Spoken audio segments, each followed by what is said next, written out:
just now noticed that this theme has a little bit of like a nice like rock sound to it. May not have heard before. Listening very carefully. But I guess it's here now. Hi everybody, happy Friday. I hope it was restful and productive. Oh wait a minute. Ads were still going. Shoot. Thank y'all for the stream anniversary wishes. I appreciate it. It's been 6 years. I was planning on kind of just being on my normal time, but I had to do a thing that was community related. It came up at the last minute, so I had to take care of that.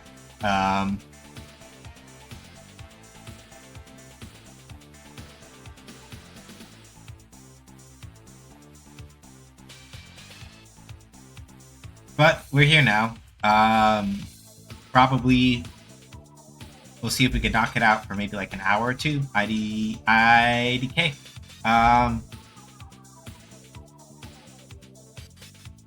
Yes, it is indeed SJ time. I was thinking about, do you want to play something else aside from Street Fighter tonight? And I'm like, well, we're going to be playing Guilty Gear Strive. We're playing Strive next week. We're probably going to be playing Strive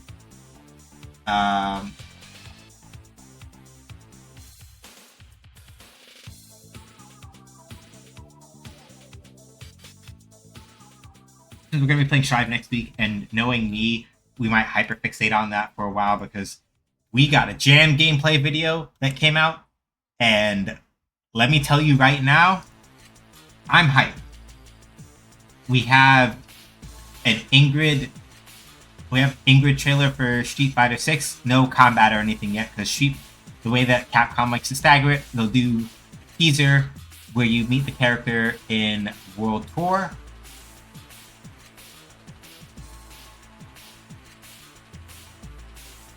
They'll do a teaser for the cutscene for when you meet the character That's correct. Doing World Tour. And then you get a video. I'm trying to think, because usually they'll do World Tour, right? They'll do World Tour preview, then I want to say character trailer, and then they do the character breakdown. At least I think that's the order. I forget a little bit. I'm a little toasted, so forgive me if I have that backwards. But that's usually the way that they do it. Listen, if you fixate on Strive and it is sure to like the reaction jam so far, I don't think anyone is going to complain. Like, so the things that have me very excited about Jam in general is that, by and large, also, I don't know if I said this already, but I'm glad you finally got Jam. I'm really happy for it too. Because, like, realistically speaking, it's not that I was like, oh, I dislike Giovanna, or I think Giovanna's not fun, or whatever, right? It's just more so that as they started to adjust stuff with Gio, I stopped being as interested in where they were taking her character from a controlling perspective. She's still, I can probably still pick her up and learn her and use her relatively well, but, you know, I was just like, I'm not feeling it. The vibe is not here anymore.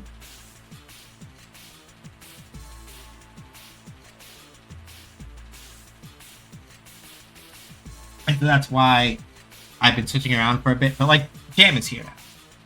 You know?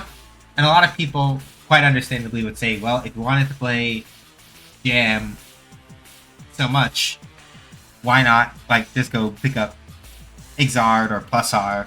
And it's not even that it's like, oh, I dislike playing Exard, but it's like, I don't feel that kind of like deep abiding, I could go back to this and play this for forever sort of feeling about Exard. I still like it. I think Rev 2 is still a really good game.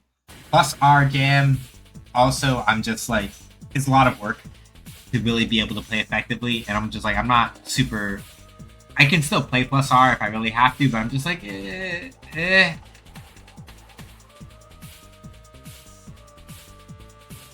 know what I mean? So like, drive, much like with Street Fighter 6. I'll put it like this.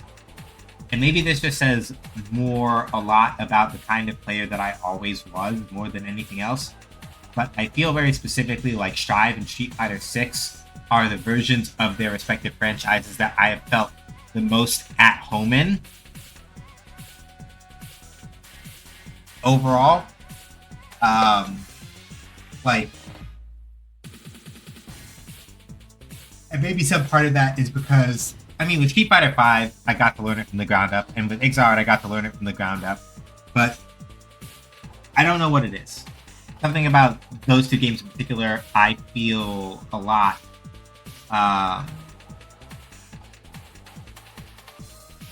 Something about those two games, I feel a lot more at ease about.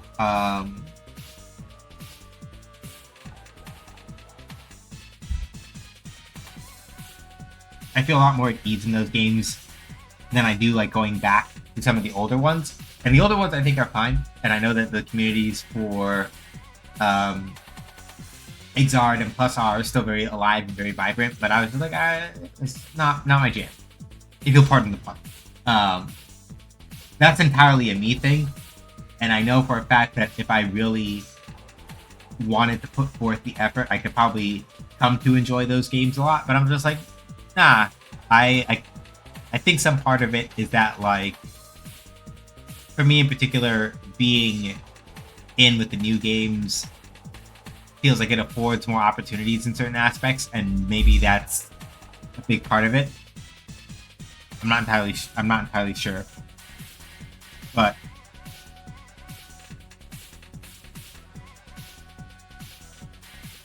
yeah, that's where we're at. So we're just gonna play casual matches tonight. I'm not trying to like. I'm still getting away from the we are grinding out ranked all the time because, like, real talk, you know, it's not helpful. It's not helpful for where my brain is at. Um,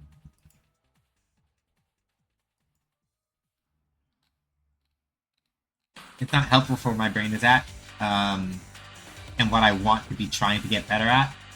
So, you know,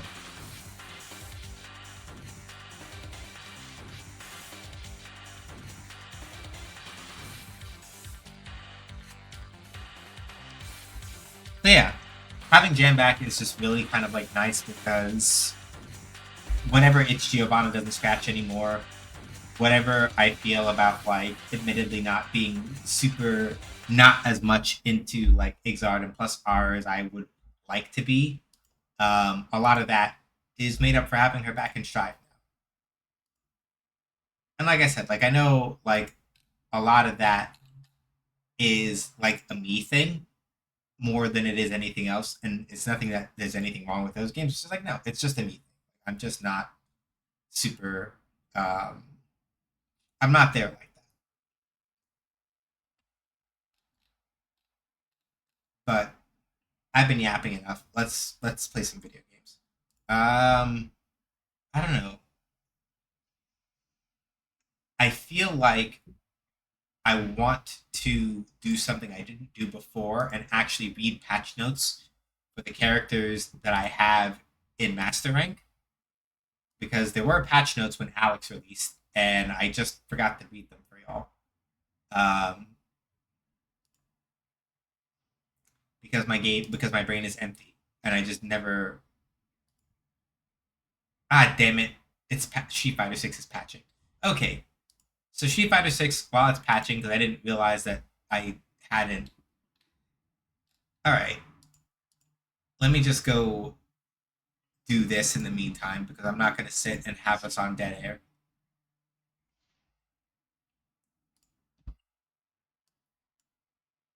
Give me 1 second and I'm going to get us going.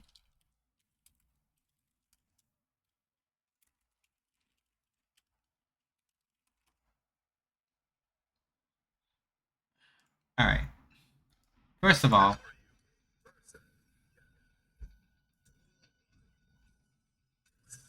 we're just gonna we're literally just going to watch the jam stuff and then maybe like Ingrid's teaser trailer and talk a little bit about her and do all that other stuff, and then we'll play Street Fighter 6 once it's done patching.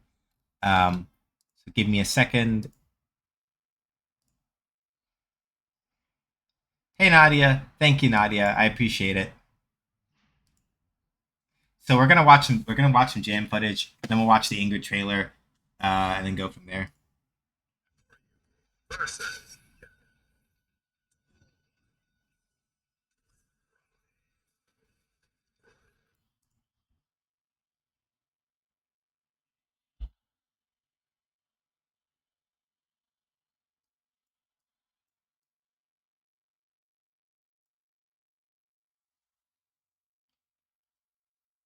So one of the major things that has happened for Guilty Gear Strive, at least with Strive 2.0, is that they have updated the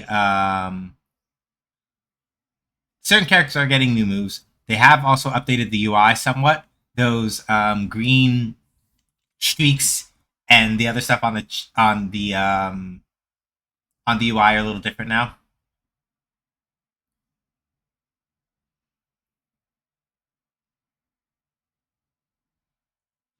So I'll try to point out some of the other things that I let me rewind because I realized that well I'll rewind a little later so we can look at the first stuff. How you doing, Nadia? Hopefully well. Did you always have a bunny? No, this is new to Strive. So there's Ryujin. So that's you see that little dash he did there before? That's Bakshu. Oh yeah. So this is a major thing. Let me. All right, we're gonna do this Sejam style. So let's back up a little bit and let's take a look at some stuff. So yeah, the rabbit is new. And her holding the rabbit like this is like new. So of the things that I've been seeing so far that look very jam like, this move right here that she's doing feels like her. It might be her six heavy slash or 6H from Guilty Gear Exard, where she just kind of just does like a big forward stepping death kick. And plus R, she would do a very slow but extremely plus palm strike instead. But they switched it in Exard Revelator when she came out to do like this stepping swing kick thing. So let's keep taking a look. Hey, Stubby. Okay, there's the burst. That's dust. But yeah, her carrying Usagi is new. But it looks like a lot of her normals are also still pretty intact, which is good. The Nago has a new move here, but whatever.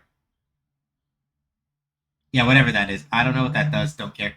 Uh, yet anyway, it looks like it does something to his blood gauge. But yeah, like that. So step back a little bit. Um, Air dash into JH. As you can see, you might have barely seen it there, but like with Jam in particular, okay, there's the burst. Yeah, Nagoriyuki doing whatever that is. Yeah, blood sucking universe. Yeah, this move right here is Jam's jumping heavy. It has always been just like a big fuck off spin, so it's good that she still has it. Red Roman cancel. So, big important thing with Jam that I'm glad that she still has. Um, with Jam in particular, one of her central special moves is called Bakshu. Um, it's right here. So she does the Roman cancel here, and I think does it downward, land a little faster. So, uh, not that's how it's pronounced. So no, I don't know if it's like it's like the cabbage or not. Um, so yeah, so out of Bakshu, usually she can do a couple of different moves, right?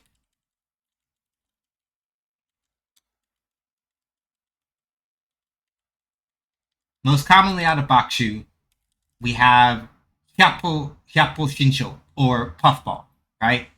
Usually, if you space Puffball really well, you can use it for pressure, for sniping people out of bullshit when they kind of try to push in on you or do whatever stuff. Um, you can use Puffball and kind of swap them out of certain things. Bakushu itself also usually has a number of other follow ups that you can do out of it. Traditionally speaking, in the game's pre-strive, she's had Hyakpo Shinsho, Senri Shinsho, which is basically like a double step into a puffball. So it's commonly called Puff Puff because she'll like do a step, then another step, and then Senri. But we don't know. We don't know if she has that. We don't know if she has Senri in this game yet.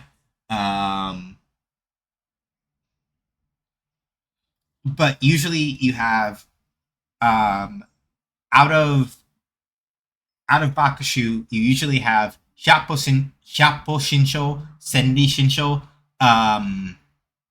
Hamonkyak, which is like a split kick that usually goes low, and then Mawari Komi, which is like like a body glide where you slide past people a little bit. Usually you can do Bakushu, Mawari Komi, and then like grab somebody, or depending on the situation, right? You just do empty Bakushu. You do like an empty Bakushu, put yourself in close, and then it lets you do strike throw stuff.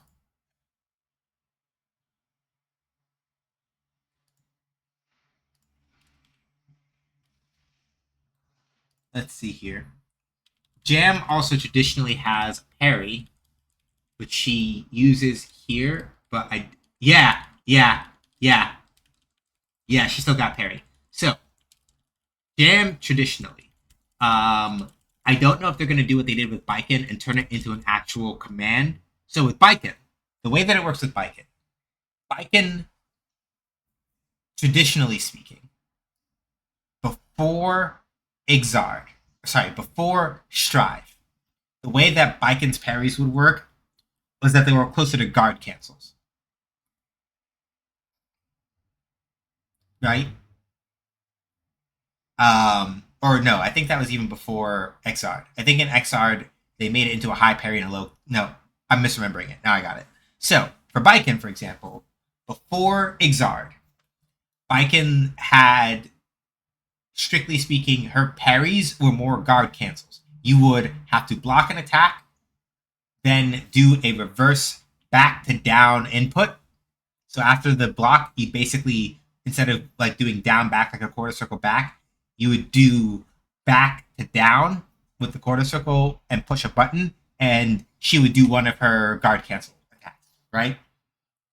In Guilty Gear Xrd, when Baiken came back in like Rev 2, they basically set it up so that her guard cancels became a parry called Azami. And so what would happen with Baiken in Xrd is that you would have to do Azami either standing or crouching. Standing will let you parry high and low. Sorry, standing lets you parry high and mid. Crouching lets you parry high low. And then in Strive, they just turned it into like an overall like parry catch. So like if Baiken does her parry in Strive, unless you grab her, any hit that you try to attempt to do that's not like a projectile, and I think even projectile she might have like a deflection option or something. I don't remember. I don't use Baiken as much in Strive. Too much work. Usually in Strive, if you strike Baiken while she's doing parry in this game, you eat shit basically. She throws you to the ground and puts you right in front of her. It's not a good time. You don't want to do that. You can throw her out of it and it's fine.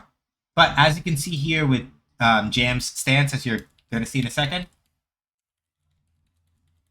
traditionally when Jam has done a parry in Guilty Gear, she's had to tap.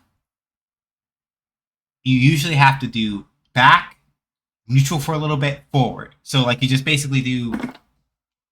If you're looking at like my if you look at the little um, controller over here, like the parry input, if you're on player one side, is basically this, right? You have to give it. You don't have to go like, but it's like you have to do a very clear back neutral forward, right? And usually, Jam will take the stance like you see here for a little bit and then come out of it. She does that in Exard. Pre-Exard, you could do that with Jam, and she would give no indication that she was parrying at all, aside from a little spark that shows up on success. In Exard, they made parry have a whiff animation. In Strive, I don't know if it's still going to be 4-6 or if they're going to make it a full motion input the way that Baikon's parry is in Strive. But as you can see here, if you catch Jam when she does the parry, you eat shit. And she blasts you in the gut. So, yeah. That's still a very traditionally Jam thing.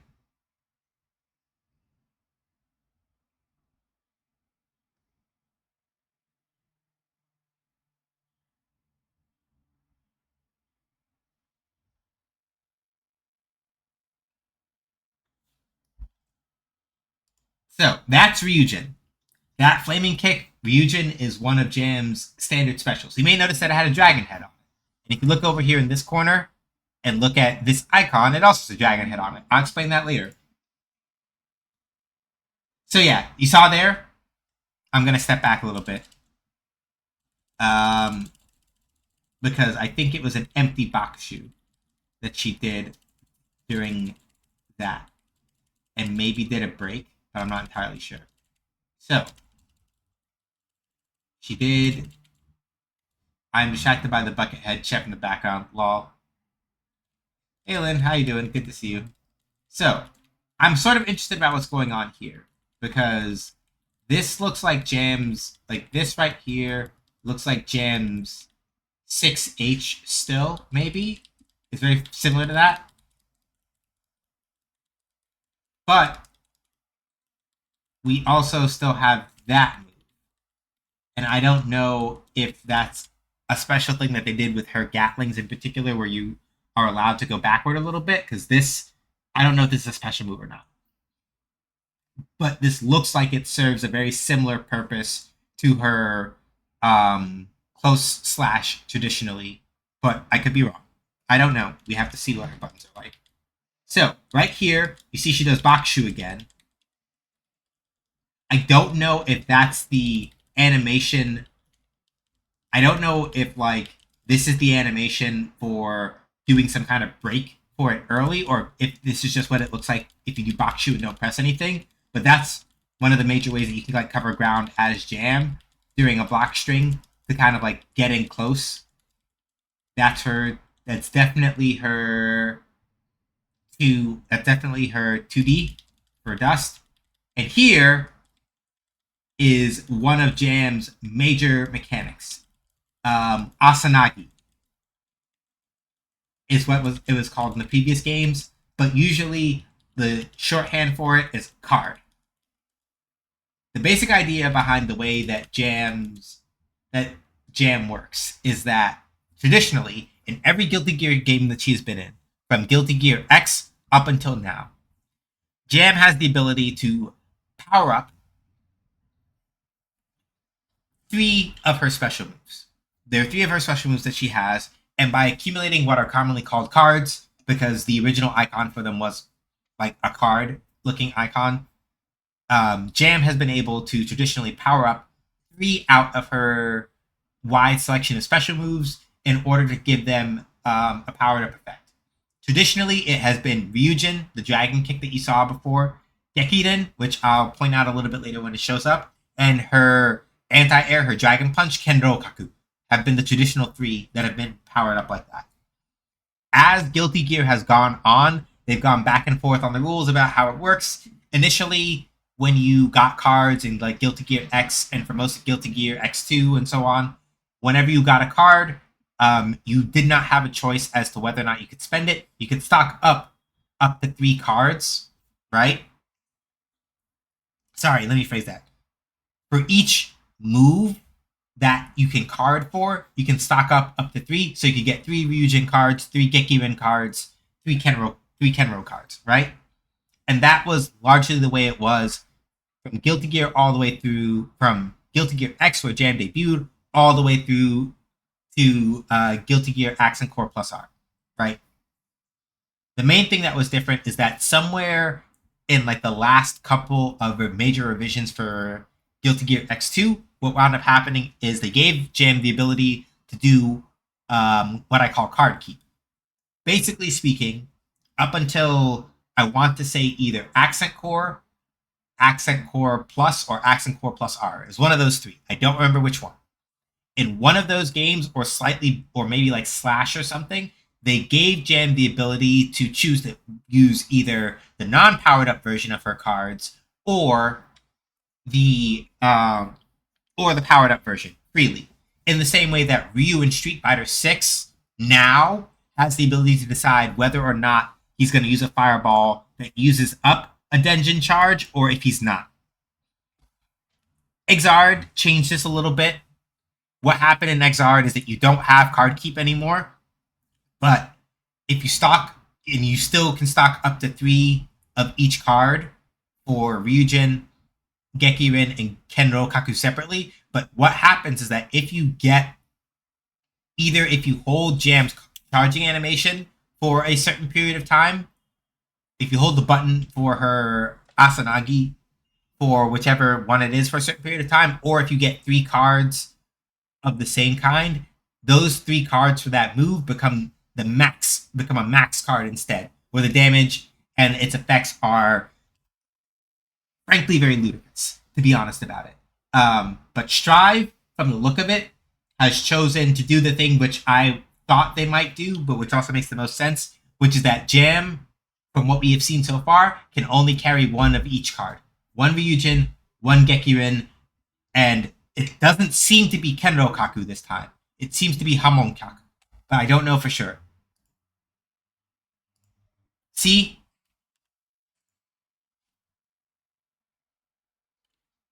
So you see she did Asanagi here. She does this string here. And then she does this, and the icon goes away. The reason why I'm like, it looks like it might be Hamonchak this time, I don't know, because we don't have her move list. But traditionally speaking, Hamonchak has been a low striking kick that is very similar to the move that she used here. So it could be that Hamonchak is gone and they've replaced it with this. It could be that this is her replacement for Kenro Kaku, which is her DP. It could be that she has her DP and it just doesn't get used in this footage. We don't know yet. But as you can see, after using it, the icon goes away. Okay, a big one that is important that I don't know about for sure. I'm going to emphasize that I'm speculating here based on what I'm seeing. I am speculating.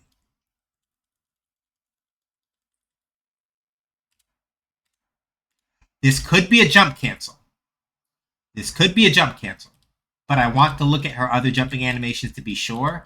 But it is possible that they may have given Jam back an old move that she had in Guilty Gear, and definitely that she has an Accent Core Plus R. That much I know for sure.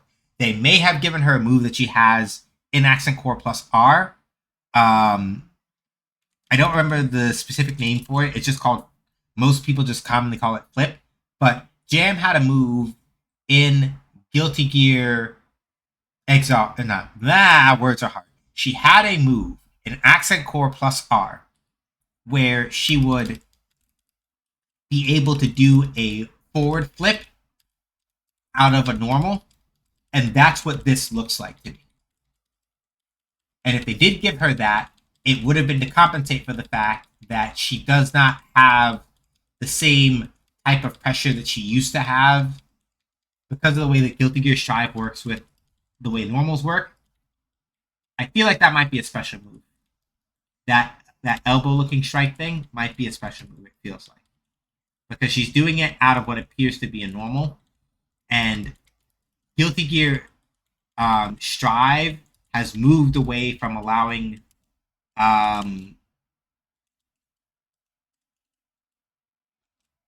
allowing characters to have long and intricate Gatling chains like you were able to in the old Guilty Gear games, and that has been something that some people dislike about Strive in particular. Oh, she still has her 5K. This is good. Um,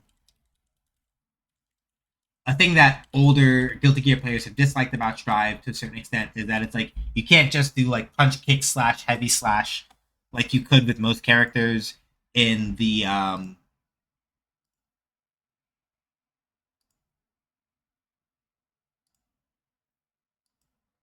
P in like the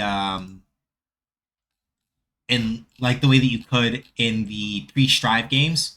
That has been a major point of contention for a lot of old head players for Strive. Um,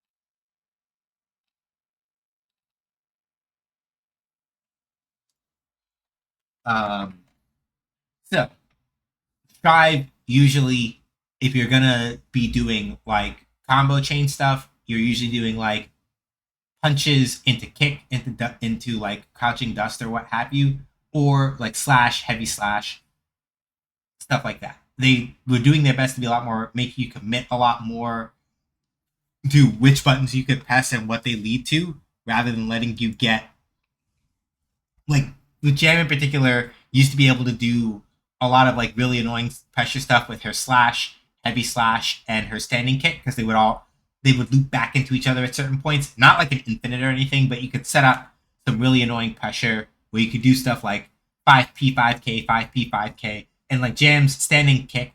When I say 5K, I mean her standing kick. Her standing kick traditionally has to be blocked low because she's kicking at your ankles. Right, Stubby?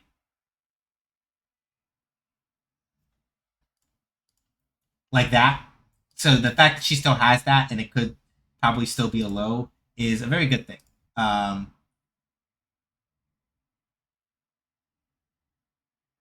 so it makes me curious as to how they chose to handle that. So yeah, as y'all saw there, that's Ryujin when it's powered up has like an extra burst. Hold on a second. I guess that's a good way of finding out a thing. Yeah, no, no, no, no. Yeah, okay, they did it. They gave her back flip. They gave her back fucking flip. Here's how I can prove it. Watch this. Jan does the Ryujin here, right? Her regular forward jump looks like that. They gave her back flip. They gave her back flip. They gave her back flip. That's so good. That's so good. Because now, when she's doing regular pressure strings, um, now when she's doing regular pressure strings, she can do flip as a way of, especially if it's not like jump cancelable, but it is special cancelable. She can do a flip and continue the pressure from up top. But you can also just use a jump cancel for certain buttons anyway, and like backdash and otherwise change the trajectory. It's so good. Hang on, I gotta go yell about this real quick in a Discord that I'm in. Um,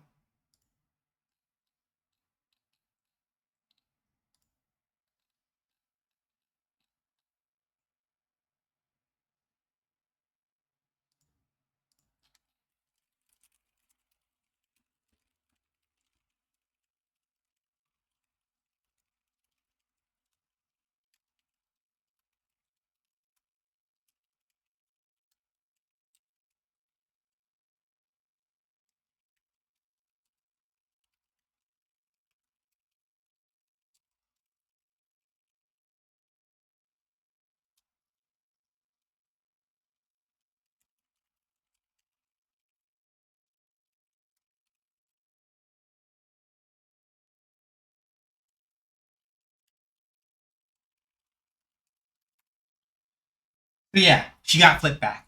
Like, so here, let me finish breaking it down. So, like, watch her animation here, right?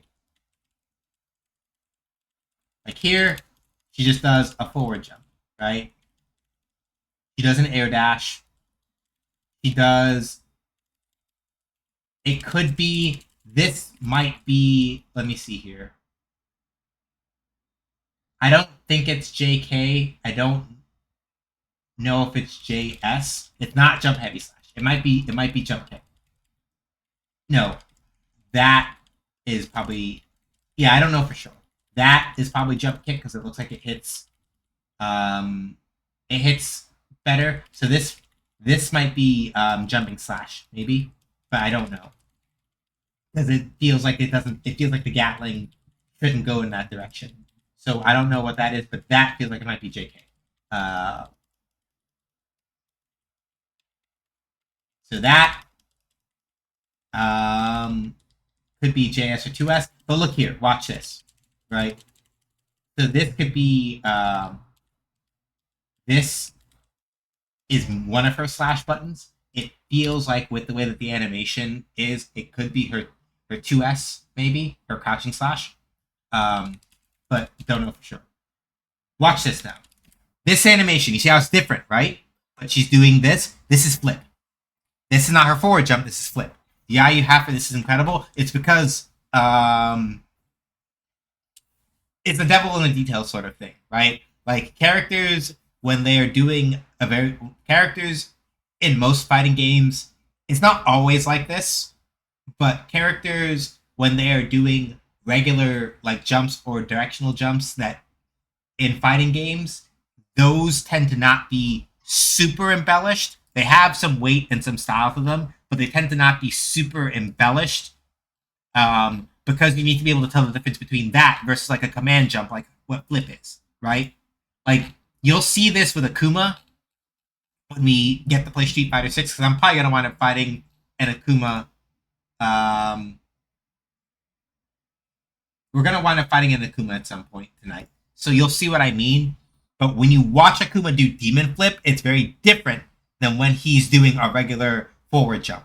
You have to be able to tell that, right? So yeah, so Jam does the flip here. I don't know if she has to commit to a move when she does flip or not, but we'll see. Like a dash.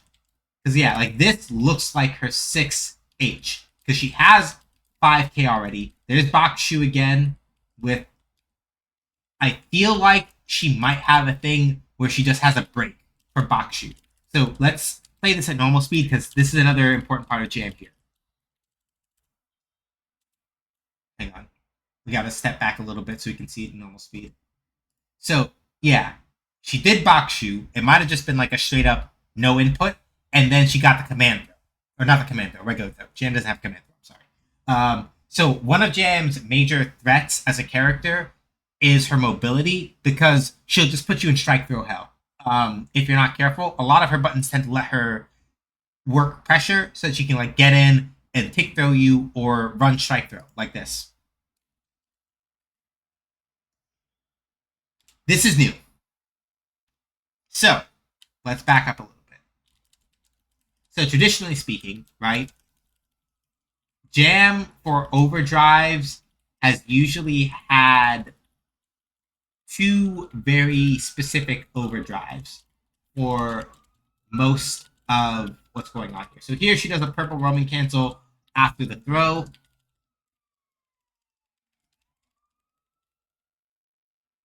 Oh, Street Fighter's launching. So we'll get to look at Street Fighter. We'll probably go play some Street Fighter a little bit. But now I want to finish breaking this down because now we're here in the middle of this. So Street Fighter, you can wait a little. Let's hush a little bit for now. So traditionally speaking, Jam has had two super moves throughout her normal playable forms in Guilty Gear, right? Chokaku Hosho, Phoenix Super, where usually she does a dash and if the dash hits and isn't blocked, she'll do like a string of attacks and then end with like an upward jump that has a phoenix behind her. Usually she uses it as her reversal super to like dash in and pop. Sorry, she has 3 supers normally, but it looks like they've knocked her down to 2, maybe, because it's Strive. So she probably only has 2. Um, so she's had that. She's had Super Puffball, which is basically another reversal super that she can use where she puts her hand out and just makes like a fuck off huge um, puffball that sits for a while and kind of like stays on top of people and is used for pressure. And then a launching super that has had different purposes and different names throughout. I don't remember what it was before XR'd because he didn't really see a lot of people using it. But in Exard, her launching super was called Bao Sai Shinshou. And the idea behind it is that you would use it and you would have to time your next button press. And if you timed it correctly and you got it with the just frame, you would get a follow-up called Karinken, which would basically do a shit ton of damage if you time it correctly. If it's too early or it's too late, you wind up wall splatting and fucking it up. But in Strive, traditionally, most characters have had their number of super moves reduced to 2. A cinematic super that is usually their reversal super, and a non-cinematic super that has some other purpose. This is Jam's non-cinematic one. And as you can see, it has 2 effects. The first thing that it does is that it gives Jam one of each card, and it also strikes. And like all other overdrives in this game, causes a wall break with a hard knockdown, which gives Jam time to like run in and do stuff. I'm pretty sure that was her. Yeah. I think that's her 2S. So like Nago gets the hard knockdown. Yeah. I think that's 2S into 2H. I think. Maybe.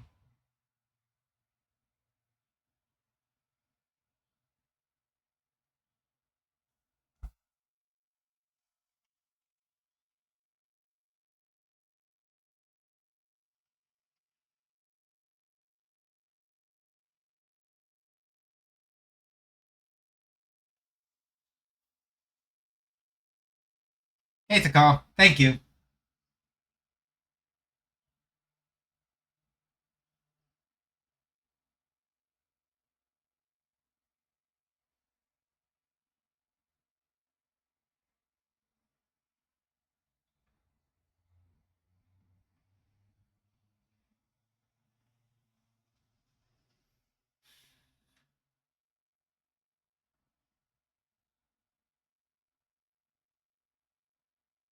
Um, are we supposed to hear? No. It's not. The game isn't. We're not playing a game or watching a video. I no. I turn on the one without sound.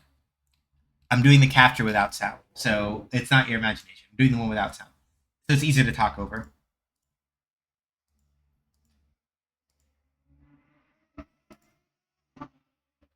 Okay. I think I see what's happening. So it looks like. Don't quote me on this. Do not quote me on this. This is me speculating because we don't know. I'm just using what I know of Jam's existing moveset to kind of sort this out. It looks like what they have done is that they've also given Jam, aside from Bakshu, it looks like they have given Jam another special move, which is this strike right here, that can then be canceled into other moves, right? Because then you notice she does that immediately afterward. And that is definitely a special move. So it looks like the thing that they've done is that to compensate for the fact that you can't do all of the silly things that Jam used to be able to do with her other normals,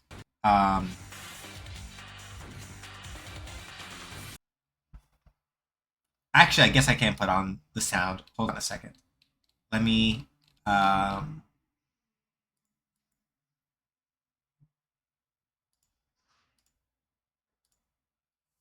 let me do this. Browser with sound.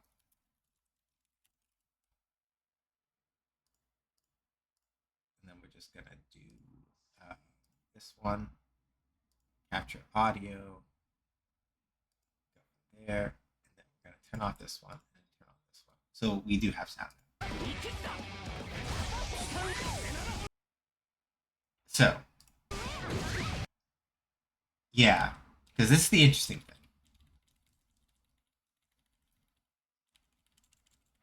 I want to roll back a little bit and see if I missed something here. Okay, so let's see what happens here.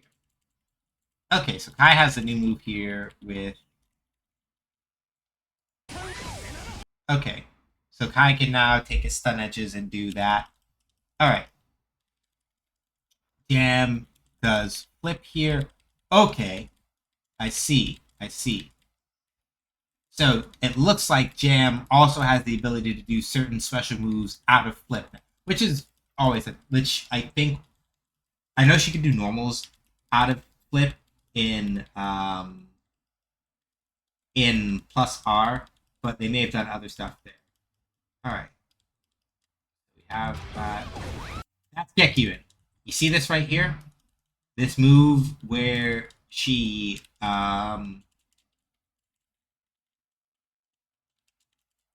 this move right here where she does that. That's Gekyuin. All right, let's charge on that slide kick, which might be Hamonchak or not. Let's see.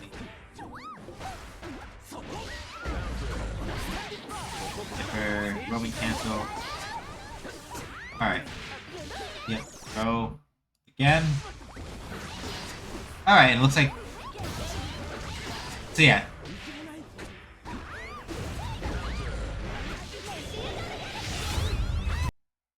So yeah, here we go. Let's step up. Let's step back. Let's step back a little bit and take a look. Because this is gonna be her invul overdrive that we see here in a minute.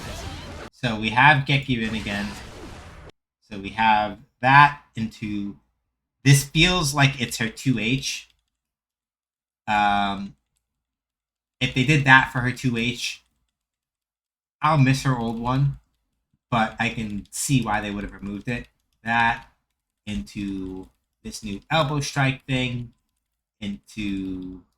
Yeah, the elbow strike feels like it's a special move that allows you to do other things afterward.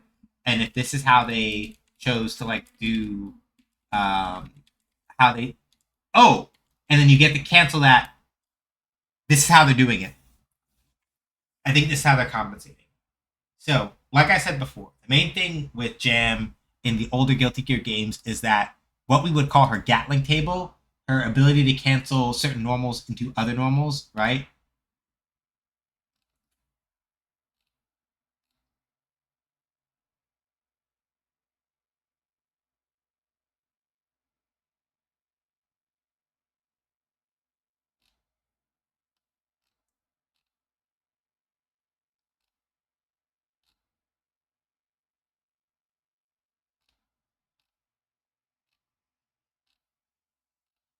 She can't do that, or at least it's very likely that she can't do that in this game because, like I said, they wanted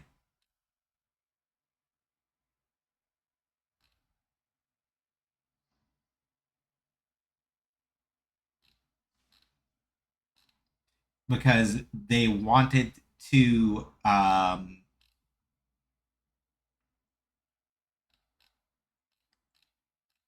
they wanted to, especially in this game, kind of like get away from Gatling chains in that sense. So it looks like at least some part of how they're going to choose to compensate for that.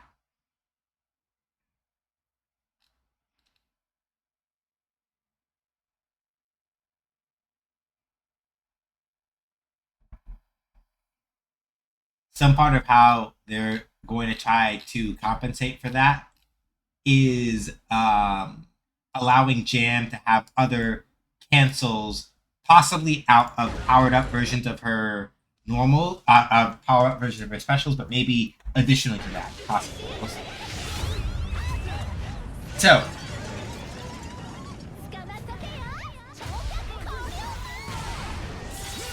yeah. It sounded like she called that one Chokyaku Horyozan or something like that. So I think that's her replacement for Chokyaku Hoosho. And that's mostly because basically the main thing that you used Chokyaku for was as a reversal. And not for like damage or anything really, because that's not really what it was good for. But here, as it's both a reversal and probably the thing that does more damage out of the two of them, if I had to guess, because her other super gives her all three cards at once, and it'd be really busted if that did a lot of damage. Also, how are you, Takal? I'm sorry, I was in the middle of yapping and I forgot to actually ask how you are and how you're doing, if you're still here. So okay, we have what looks like a back step here, back step into flip into what looks like that split kick. All right, interesting. Okay, yeah, I get it now. This... Oh, whoopsie. The window is too big. Y'all can't see my face. Hang on a second, my bad. So, I'm sure of it now. The move where Usagi gets in Jam's face and she does this. This is a special move. And out of that special move, it looks like you have the same follow-ups that you do for Bakushu. Because she did this into Puffball.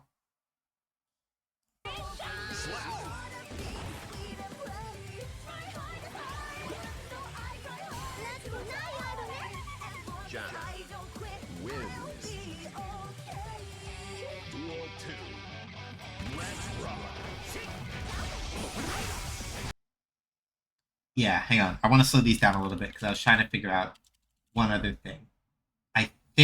I'm pretty sure that those puffballs are coming out of Bakushu. But I wasn't, like, the first time I saw this, I wasn't looking at my computer, and I couldn't do frame by frames to, like, stop and compare it. So we're going to take a look. Okay, so we got backdash here. Regular dash.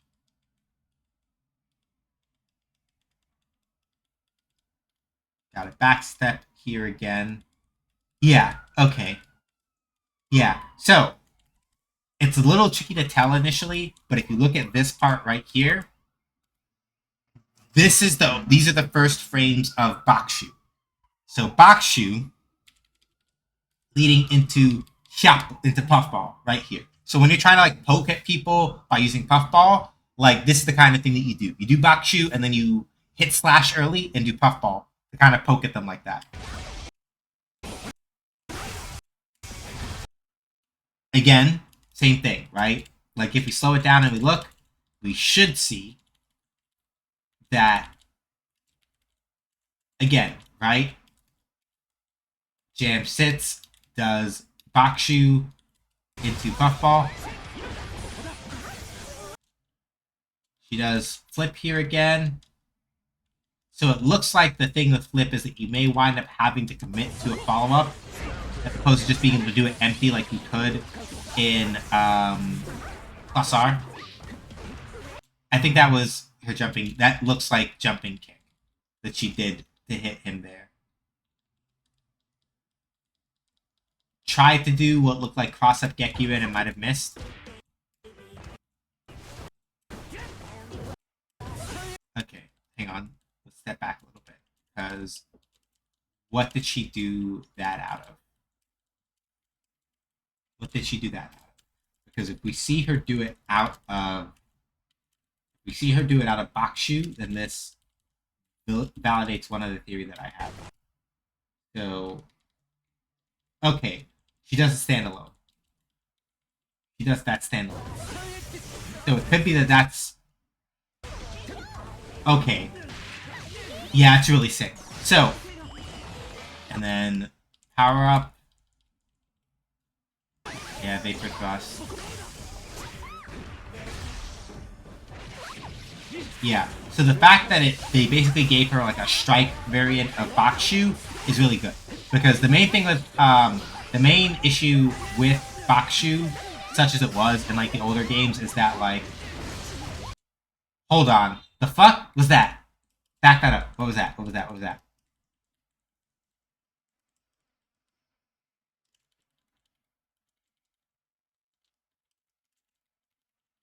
What's this? What's this? What's this? Okay. What is this? What is this?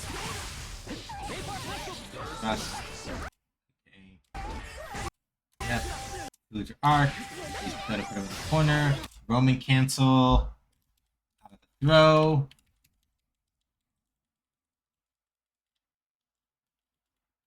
What might be either 5S, what might either be close slash or 2S, don't know yet.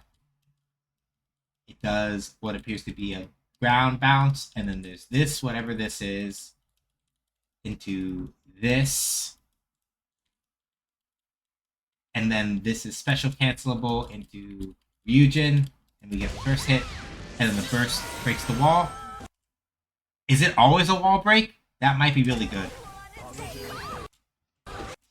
Okay, yep. So 6H into that strike again.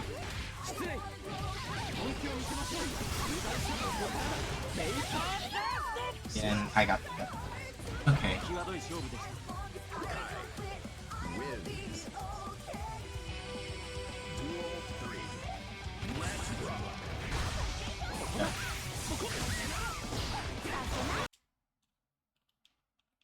Oh, we have an ad break. Okay. While ad break is going, I'm gonna go get snacks and stuff. I'm gonna go get the snack on. Once ads are done, we'll finish the breakdown. Then we'll move over to Street Fighter. Sounds good? All right. Catch y'all in a bit. 5, 4, 3, 2, 1, and action.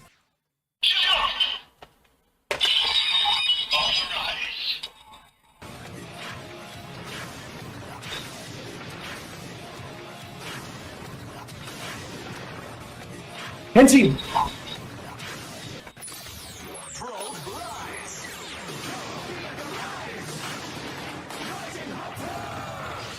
jump to the sky turns to a rider kick.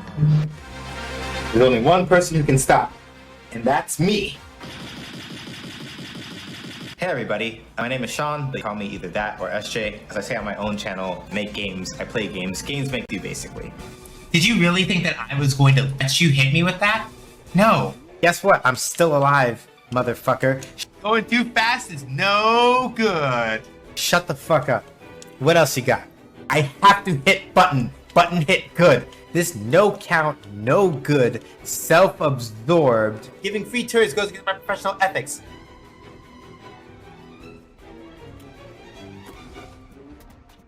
I saved your ass! Yo, the nerve of this motherfucker. The absolute gall. The complete stinkiness. Do you see these motherfuckers? They stole all my shit.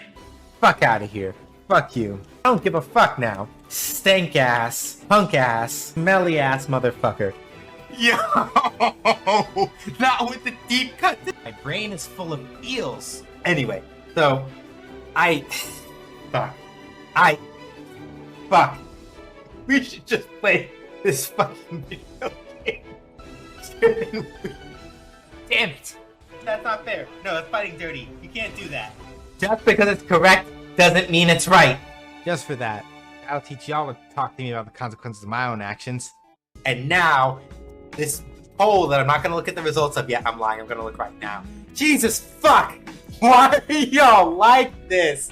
What was the reason? This is all according to my calculations. We will probably be fine.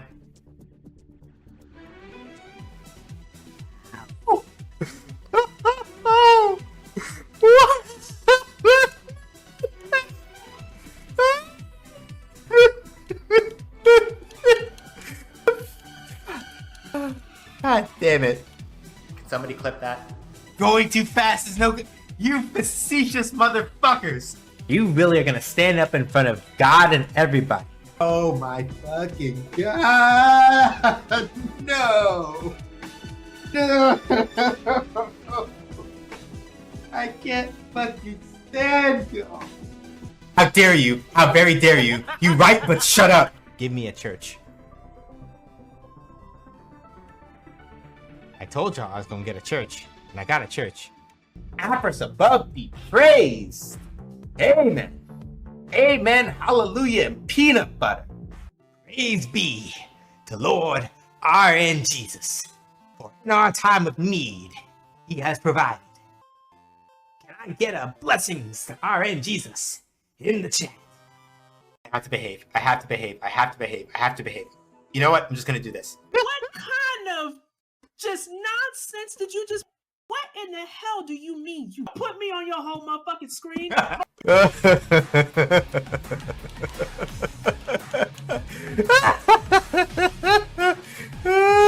They're all gonna die. Somebody clip that. Oh no. Not again. Y'all do what I think y'all did? Y'all can't bully me like this. Y'all got me all kinds of twists turned up right now. I don't know what the... I applaud you, but also, god fucking damn it, I would just be like, fine, it's fine, it's fine, it's fine, it's fine, it's fine, it's fine. I should be fine. Fuck all of you. No! No! No! That's not how this works. I am the danger. Oh yeah!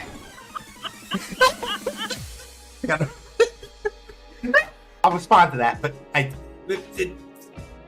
fuck! That's shit! Fuck! That's all I have to say in response, you know? If you are into fighting games, JRPGs, game design talk, and all that other kind of stuff, please feel free to follow me over at twitch.tv/SJH Says Games.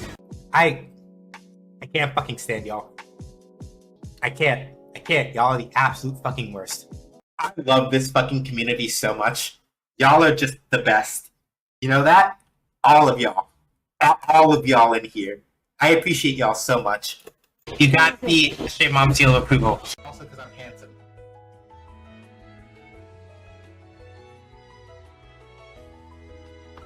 Good job.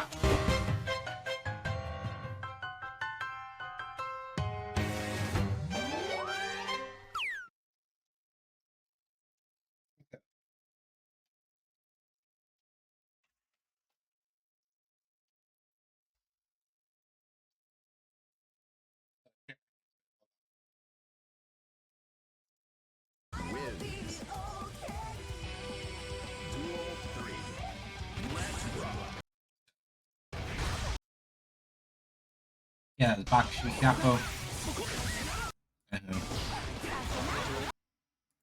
Gold first, Capo.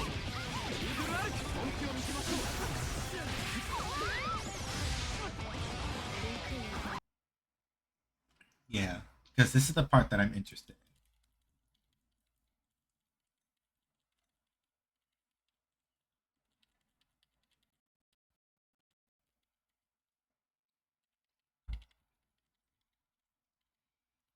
Whether or not this new move has entirely replaced Kenro Kaku or not.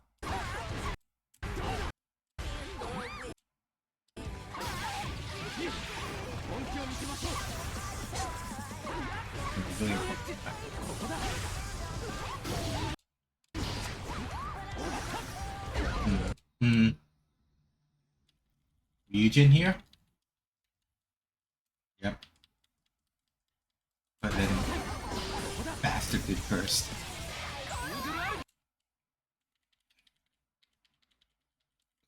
That might be 6P. Given how it's stuffed Kai right in his shit, that might be 6P.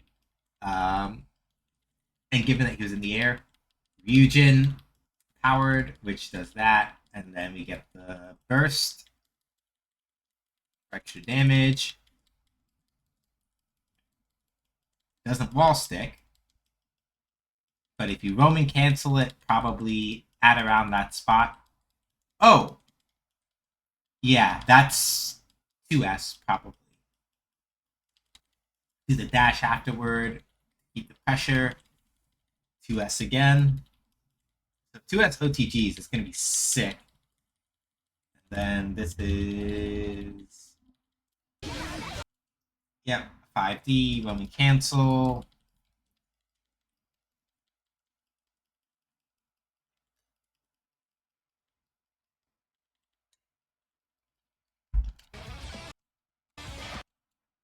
Card again, and then you still have time. With another move for a wall break and positive bonus. Alright. Eugen. Blast. Okay. So, if powered Ryujin always breaks the wall, that's going to be some sick, sick shit. So in Guilty Gear Strive, when you get a wall break, what happens is that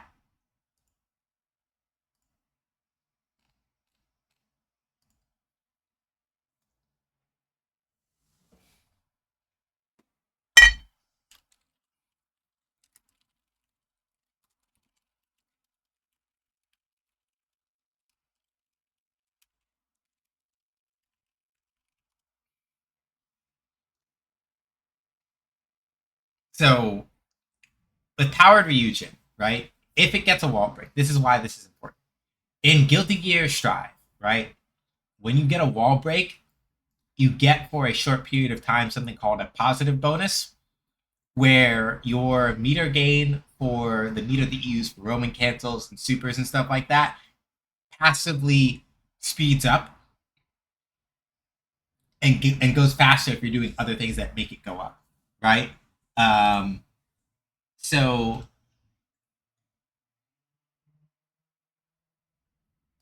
this is one of those things where, essentially speaking, the main difference is that if you get a wall break with an overdrive super, on the other hand, right? If you get a wall break with an overdrive super, one or with an overdrive, I'm sorry, overdrive supers are done in this case. If you get a wall break with an overdrive, you get what's called a hard knockdown, where the opponent is forced to stay on the ground for a little longer, which gives you time to run up and do stuff. If you see me play Guilty Gear Strive and like play a Sin and hit somebody with RTL and pull them to the corner and get a wall break, and then I do a dash up 6K just to enforce a really bunch of long meaty time just to say fuck you, got mine. That's what that is for, basically speaking. All right, so Street Fighter 6 is up and running.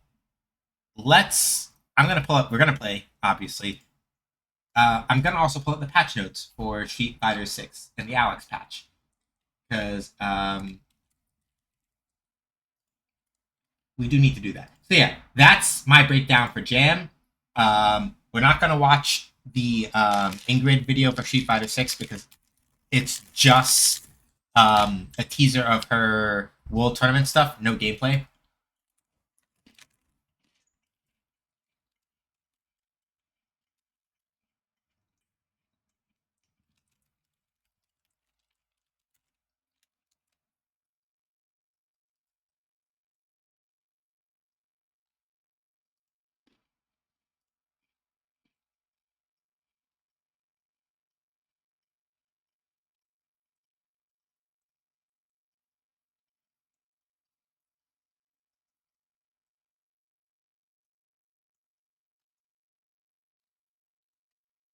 Okay, so here are a couple of the major changes. Damn it! I just got. I just finished my juice to call. That's so mean. You made me get up again just to go do this. And we're just hasn't been that long. Damn. Fine. I'll go.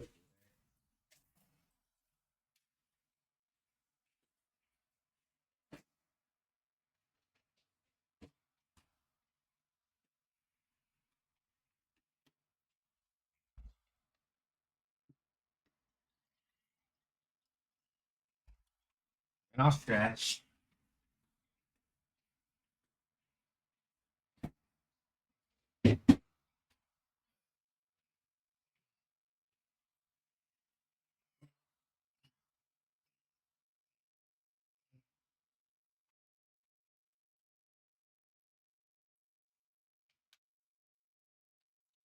Speaking of juice, sorrow with XXL1, it's like getting actual Ray and nephew might be a little bit tough, but if you can get Ray and nephew, like a nice good white rum, usually Ray and nephew is, at least as far as I've generally known it to be done with, but I know that can be both kind of difficult to get depending on where you're at and also kind of expensive. Like a good white rum is usually what you mix with sorrow when you're making it, especially if you're doing it like if you're just doing it as like a quick thing, mixing the rum in like that is usually not the way. If you're doing it to have sorrow like alcoholic for Christmas, with like that little bit of ginger, I think that you put like a little bit of ginger, not a lot of ginger, like maybe a little in there, but you let it sit and like steep for a minute. White rum is usually what you do for that, but pairing it with wine is not a bad call either.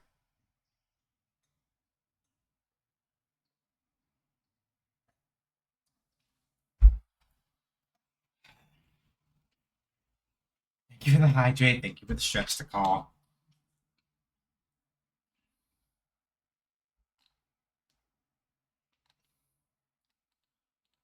I added a fuck ton of ginger to my version of ginger feet. Yeah.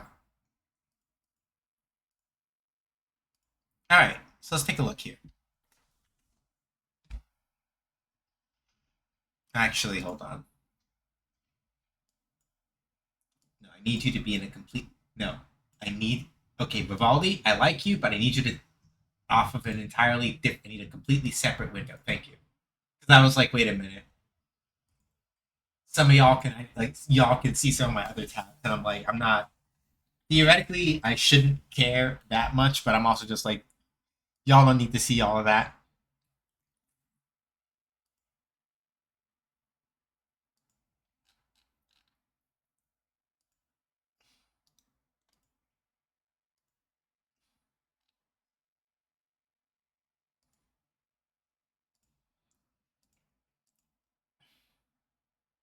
Okay, give me 1 second because now it's being stubborn and it's not letting me see. It's not showing the other window.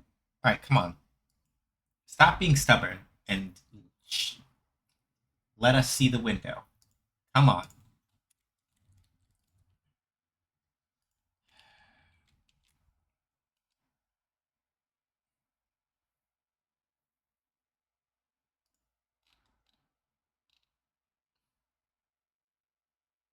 Also, XXL wine is basically liquor. It's like 16% alcohol. Ooh.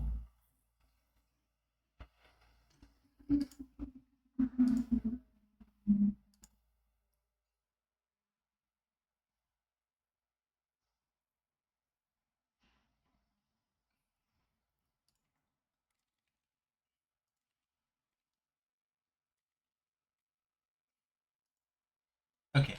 So here's the list. So overhead attacks that can combo from a dry brush have been standardized to be -3 on block. And that's without a dry brush. With a dry brush, they're +1.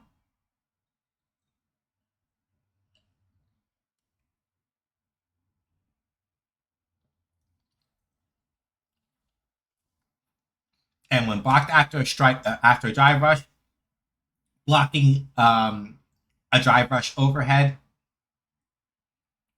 you can't do a tick throw after that now, right? And you can't do like crouching light kick, light punch. The basic idea behind that change, from what I can tell, is to make strike throw a little bit harder out of like a dry brush overhead, and to also make it so that like you can't make somebody guess a high low with like something that's really plus block out of a dry brush. Like, oh yeah, I'm gonna do the overhead, I'm gonna do a low, lol, right?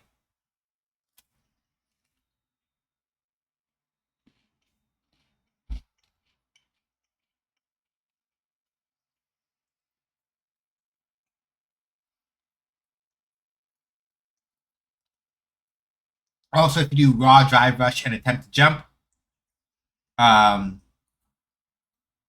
buffer will hold you for a little bit so that you can like actually get it, which is useful. 3 frames added to buffer input time on wake up, so reversals are easier now.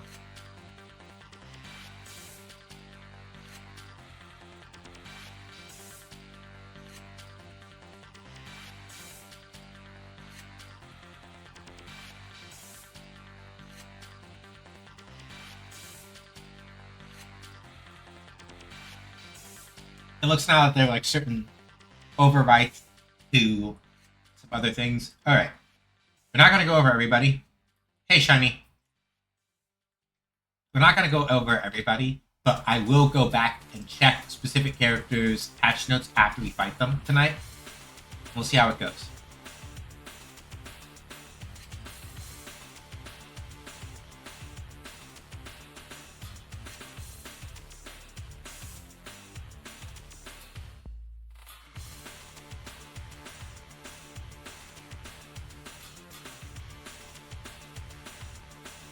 So let's look at Cammy first.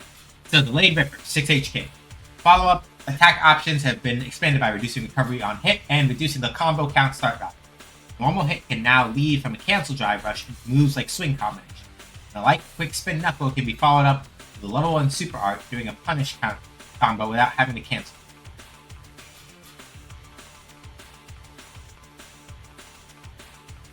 Alright, cool.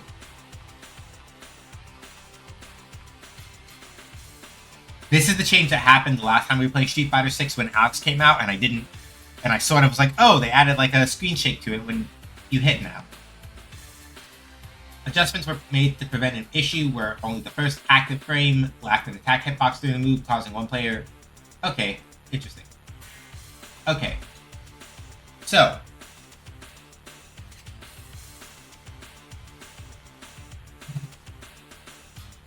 Let's look here. So, Cammy. 6 HK, 5 frames faster on hit. Upward blowback is increased on punish counter. Lower the combo count start value. So a lowered combo count start value, like it says, the smaller that combo count initial value is, the easier it is for that move to get an air combo.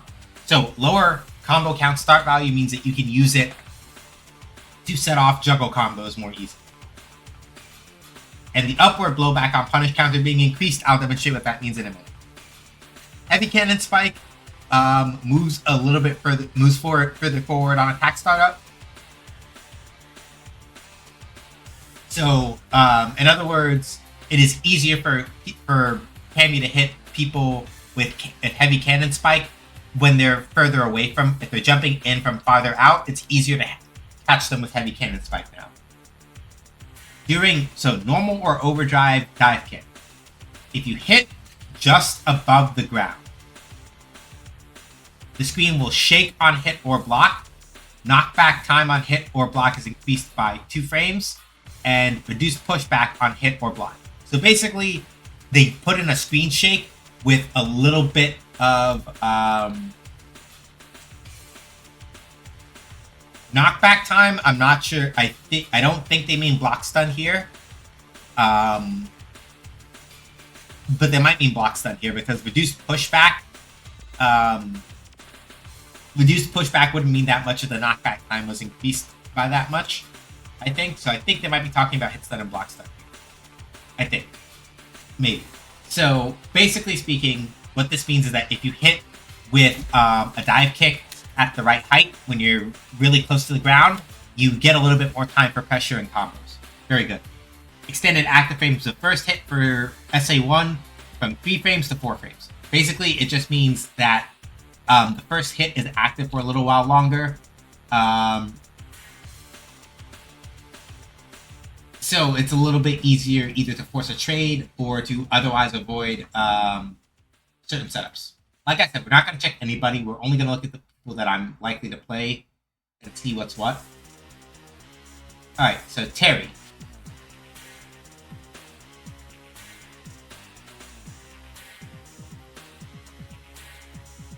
Well, how you doing, Shiny? Hopefully well. Alright, let's see here. Parry, nerf to his crouching medium punch, nerf to track shoot loops. His light track shoot now pushes back further on block during burnout, which means that you can't do like standing heavy punch crack shoot and stuff like that, which used to be part of his burnout loops or other things like that.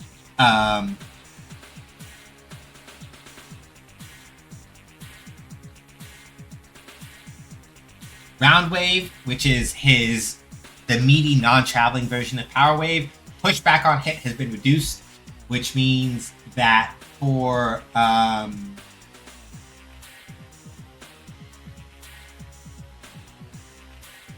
so with Round Wave, this means that, for example, if you hit Round Wave meaty and they don't block it, this puts you in a situation where you basically get the combo a lot more easily.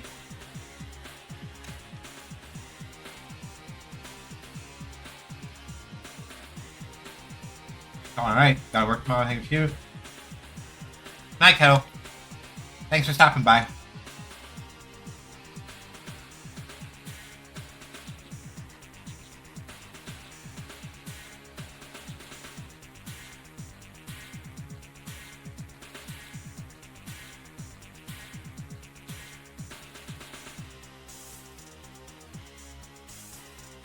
So,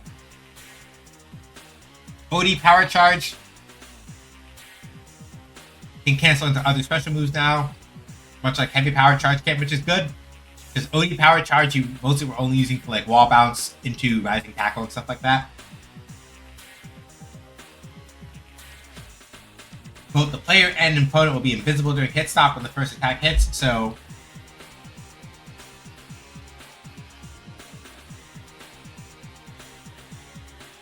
mitigate situations, for example, where Buster Wolf hits immediately after OD Power Wave. Okay, so that's a consistency. Let's see with mine.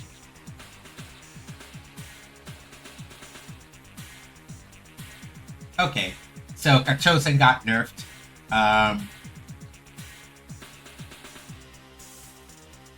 Kachosen got nerfed. Ryu Enbu.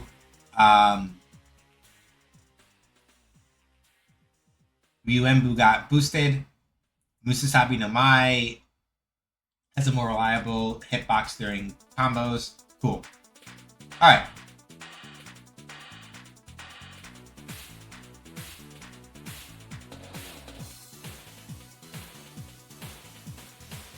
Alright, let's take a look at Elena. Because realistically, Cammy, Elena, and maybe Viper and Sagat are like the only characters I really feel like using a lot. Let's look at Elena. Rhino Horn. Heavy Rhino Horn's blowback time is increased. Better situation when hitting mid-screen and unleash more effective combos in the corner. Blowback time here I think means that the opponent will be forced to like be in the air longer before they land, which gives you more time to get in and do the thing. And at mid-screen in particular, if the blowback time is a little bit longer, you should be able to like do other stuff. Meteor Volley, which is SA1. So OD Rhino Horn also has a higher knockback when it hits with a grounded opponent, which means that Meteor Volley might be easier to land, is what I think they're saying here, maybe. And now, Elena's healing super. They were very careful. It only heals an extra 300 HP, but the main thing is that it recovers 1 full bar of drive gauge now, right? So if you're choosing, and that's even if you're in burnout or if you've done like a drive rush and a combo, so you actually get a bigger benefit out of it. So 1600 for most kits. So 1300 is about 13% of a character's, about 13% of a standard character's life bar. For Akuma, it's a little bit more than 13% because he has like 9,000 HP. Elena has 10,000. So she gets back 16% health instead of 13% health and gets back a full drive gauge worth of resources. So if you're on like the tail end of a burnout, right, and you're just about to get out of it, and you manage to land SA2, you can use Revival Dance if you're willing to give up the damage for health and push yourself out of burnout that much faster. Sagat's other changes did some things. So standing light kick has less pushback on hit. Crouching medium punch is less safe.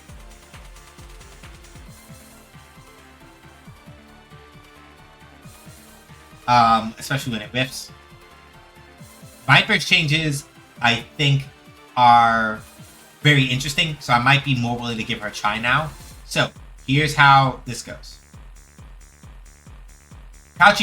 Viper's crouching medium punch lasts longer, and to compensate has its hurt box out for longer. But because it lasts longer, you can use it as a better poke check. Standing heavy punch has more block stun. So if you do standing heavy punch, do a feint thunder dash. Viper's +1, which is really, really scary. Aerial, if you're in the air and you use burning kick, immediately, if you use light or medium versions immediately after forward high jump, you're +1. If your aerial burning kick is guarded as a cross up and you land behind your opponent, recovery's been adjusted so you're not left at an advantage, which same as before. Fair. Standing heavy kick, blowback when hitting an airborne opponent been adjusted, so you should follow up. Following with an OD burning kick should whip us off in the screen, and in most situations you can follow up with super with SA1. OD Thunder Dash is also a thing. Limited to coupler hits higher. Using Thunder Dash and Burning Kick during the Super Art Level 1 effect will now increase your drive gauge, as there's an advantage to the move from the Super Art gauge being able to... Okay, I see.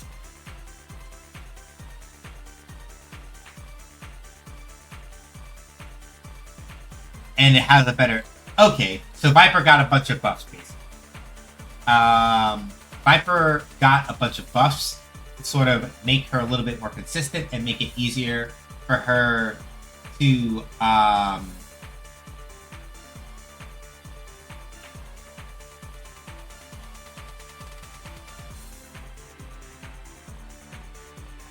yeah, it makes it easier.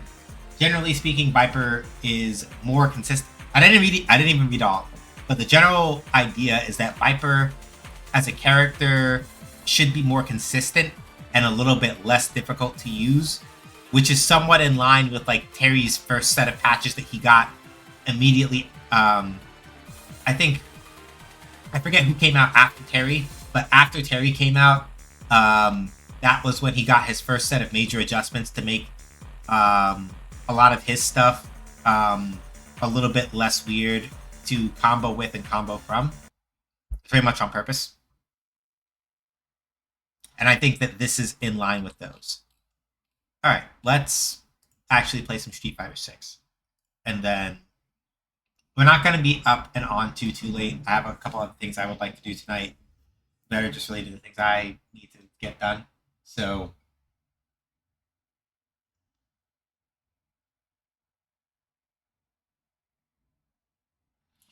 yeah, what I will say about Ingrid is that I am very curious to see what they do with her, because the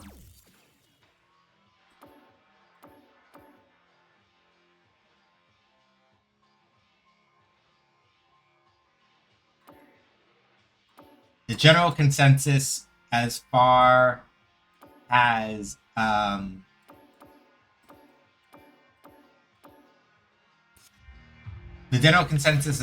Ingrid has been concerned in other games where she has been playable is that her move list is a little weird, and her kit doesn't feel like it's very strongly put together. Let's do the Cammy ones, because I'm not sure if I'm feeling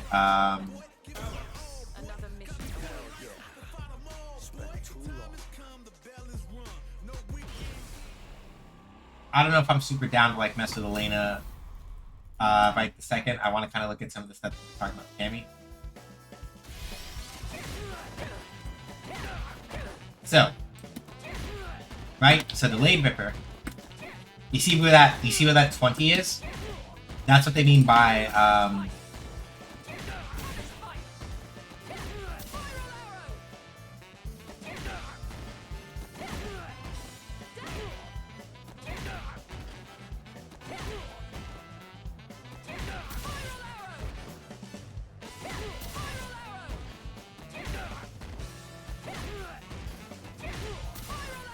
so yeah, that 20 that shows up at the end of the Late Ripper on hit. That's what they mean. So like, rather than it being like this long on hit, it's this long on hit. A lot faster. So what they meant about like the blowback thing on counter hit, I'll demonstrate.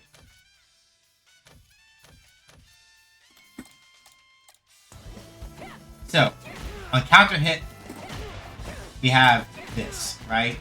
Which is kind of whatever. On punish counter, however, you see that nice little spin there? Then we can do this, right? Now, keep in mind that normally, if I try to do spin knuckle into Super Art 1, that doesn't work, right? The way the cancel rules work in Street Fighter 6 is that if you have a cancelable normal, you can cancel into any super that you want. If you use an overdrive, certain normals can only be canceled into super moves at all. If you use an overdrive super or an overdrive special move, if you use like an overdrive special move, then you can cancel into a Super Art 2 or a Super Art 3. And then if you use a regular special move, you can usually only cancel into Super Art 3, right? However, with the changes made to the Late Ripper here, if I get a punish counter and do spin knuckle, right?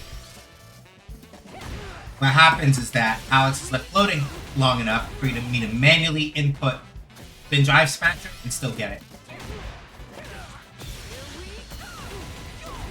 This also might mean that I can also do that, right? So the reason why this is important is because the Late Ripper in particular, if you're walking like this and you're walking forward and somebody does something, the Late Ripper will pull Cammy back a little bit so that she can like do stuff like that, right? And also you can see if I hit from further out with the Late Ripper, I can do like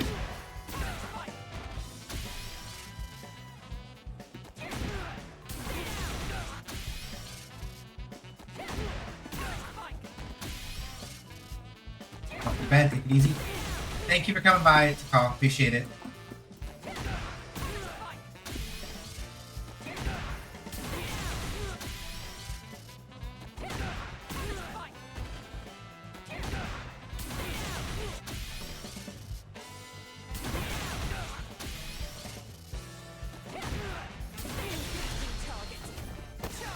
Okay, so it doesn't work.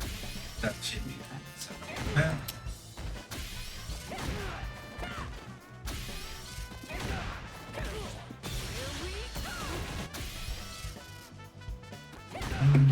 I wanted to and it's spike. Okay, that does work. That's cool.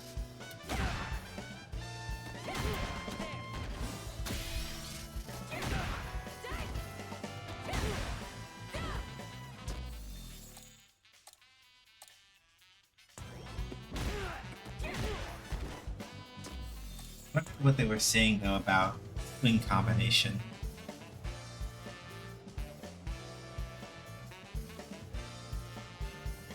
A normal hit can now lead from a cancel drive. Oh, okay, I see. It's like, okay, that's the thing.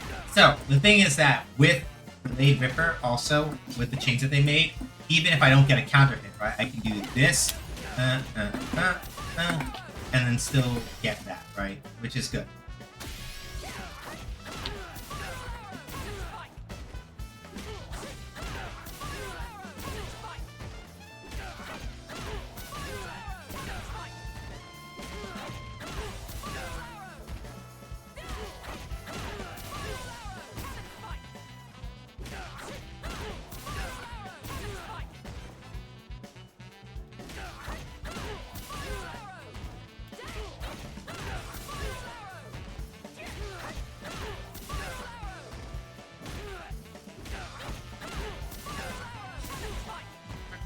Predator.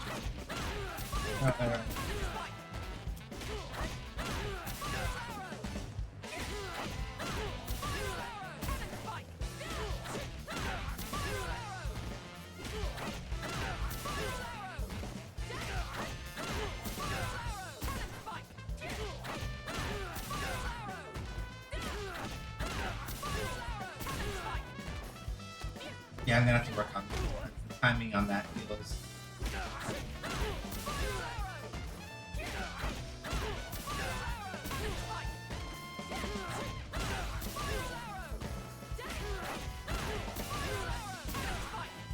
Alright.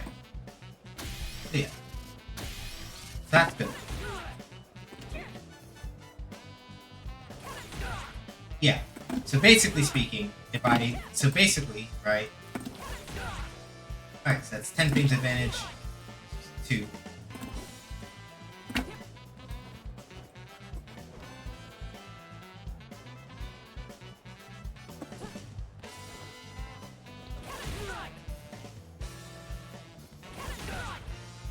Six. 7.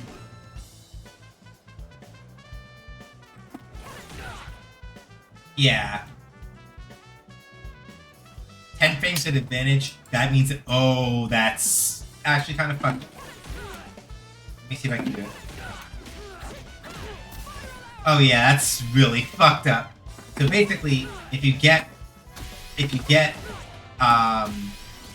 perfectly spaced dive kick and you get the shake, that's guaranteed standing heavy punch, which is kind of fucked up. Even without it, you can still get like,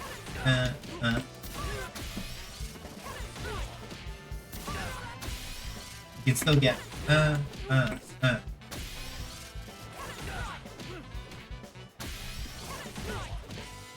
Oh yeah. So basically, if you get the screen shake, literally, if you get the screen shake off of dive kick, literally just go for swing combination.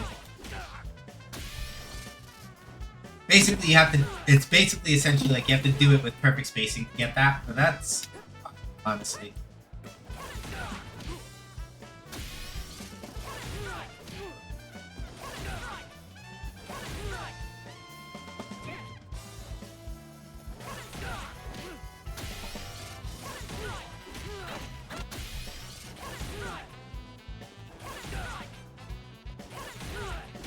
But basically, it's like a literally for the shake effect to happen, you have to get you gotta get like literally the perfect space.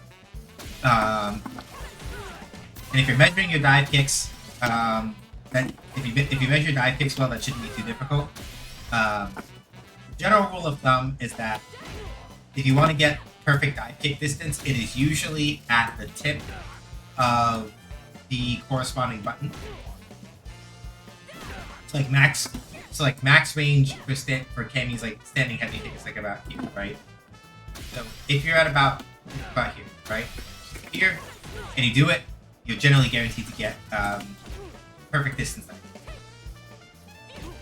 Max range for it is about there, so like a little bit closer than where I was standing, and perfect, right? Standing light kick, max range is about here.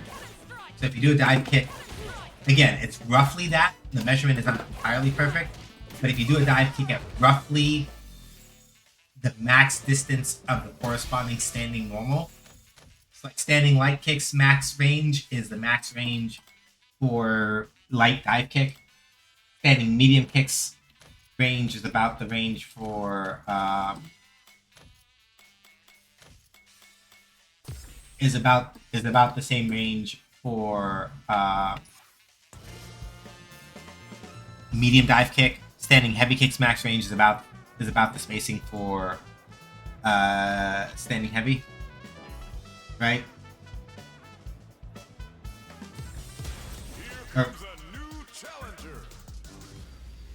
That's kind of like the vibe for that. So now basically, if you can measure that properly and make sure that you do it correctly, you are guaranteed, or at least you are highly more likely to get a specific thing.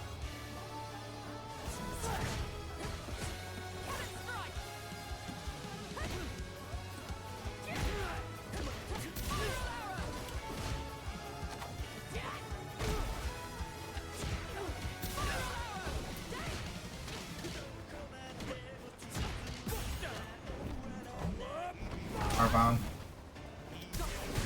Alright.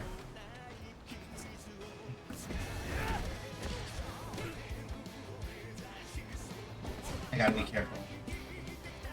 So, like, Alex doesn't have... Okay, fair.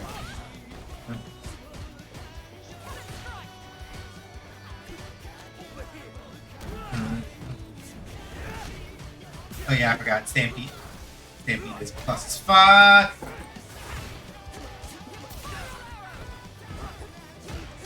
Ooh. Not sure why you did that one. That might have been meant to be OD to like, get a reversal. Maybe, but I'm not sure. Yeah, no, you gotta be careful about that, bud. Because the thing about for those of you who weren't here when we were talking about it before, the thing about Alex's new Predator stance is that he cannot counter stance. Sorry, is that he can't block while he's doing it. So he has to be very deliberate about when he goes into it. Because if he does it too far out,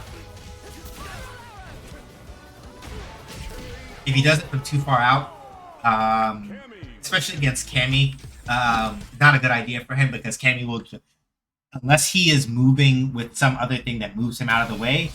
If he's in Predator stance right in front of Cammy, Spiral Arrow, beat shit basically. It's not that he does not have options for how to defend himself when he's in Prowler stance, but he can't block. So it's one of those things where, like, if you do like raw Prowler, and people are awake, they'll pop you in your shit, and it's not fun for you.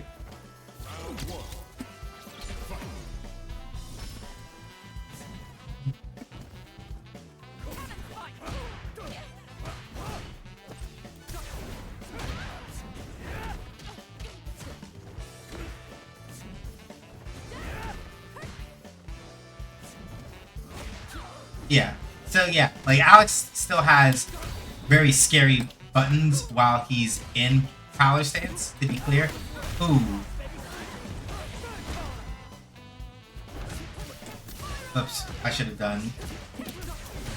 Oops. Yeah, that's plus. So like actively attempting to like mash on Alex after he does Air Stampede is don't do that. You die. You get her.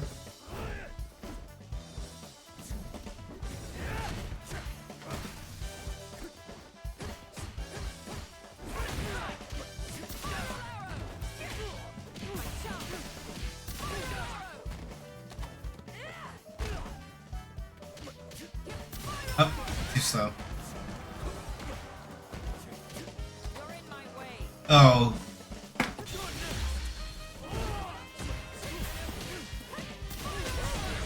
Alright, it was Super R2. I don't know. Super R2, it looks like it might have not had enough startup for Alex to catch me, which is unfortunate for him. Flash shot, yeah.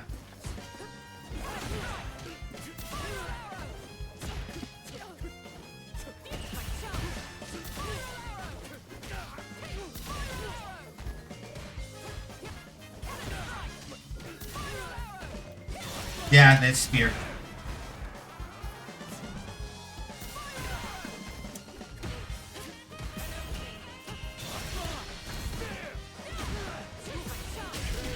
Yeah, you remember how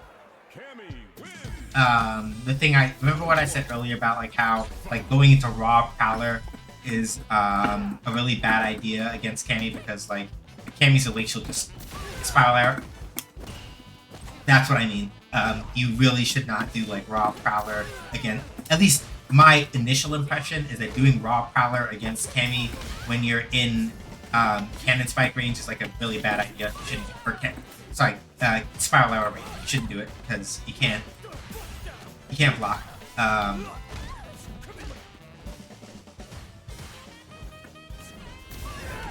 see, like, unless you, like, literally use, like, air stampede like that in order to, like, avoid getting your shit rocked, it's not a good idea.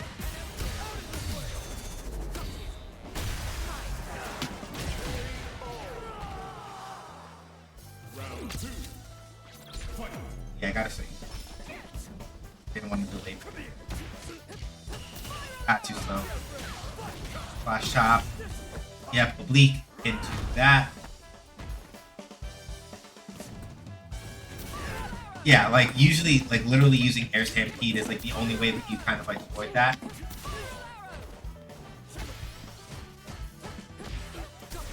Yeah, good job.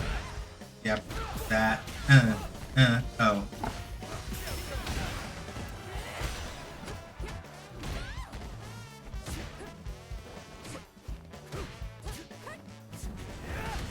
Plus. Yeah, I could do some jump there. Yep.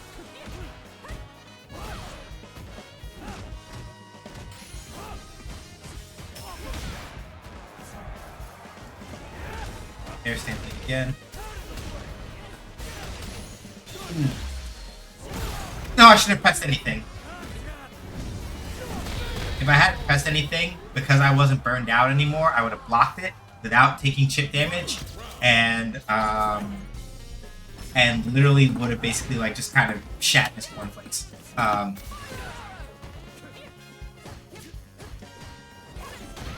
Yeah, okay. Flash chop. Yep, good call.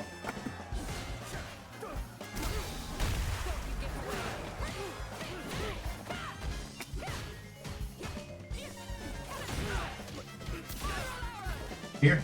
Nope. Oops. I meant to do that. This is the combo I meant to do after I called him out, but I fucked up the input and I wasn't paying attention. But it's okay, we got there.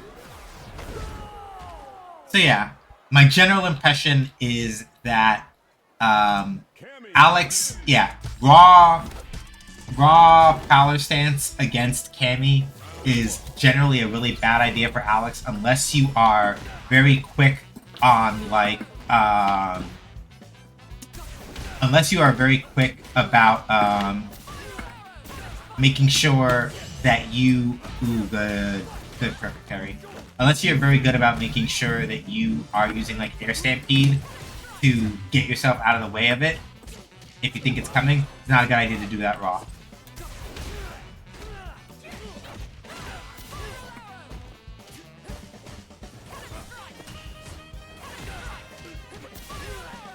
Spear. Yep. So yeah, the other thing with Alex, I think aside from like maybe OD air knee smash, Alex does not have any. See, I said it. It's like you gotta stop doing that. You gotta stop doing that, blood.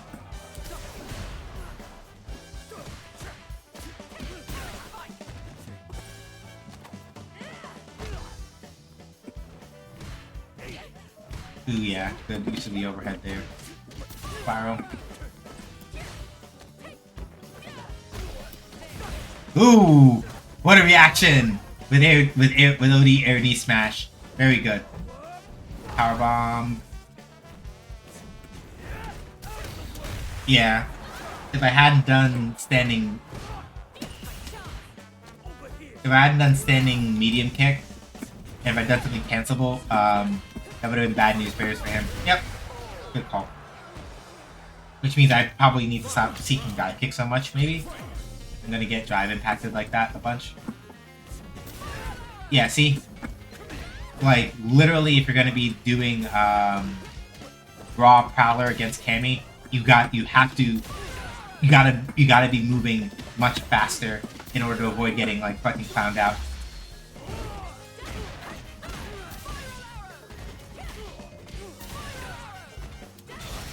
Yeah, spear. Good call. Yeah.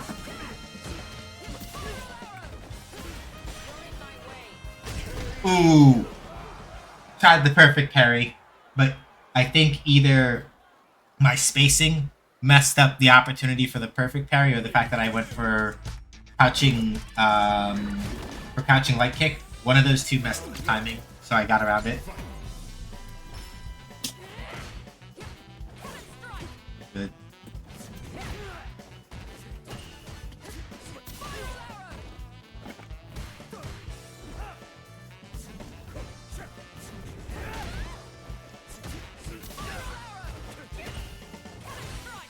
Yeah, but you're gonna need to be a little bit more discerning about what I do on the wake up.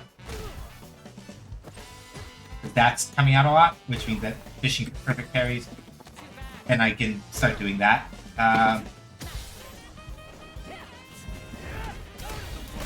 Ooh, if I hadn't done that. Yeah, OD flash top.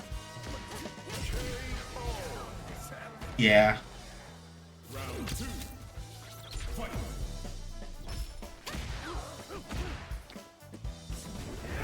Ooh. Yeah, then punish counter air stampede. This is why. Ooh, good.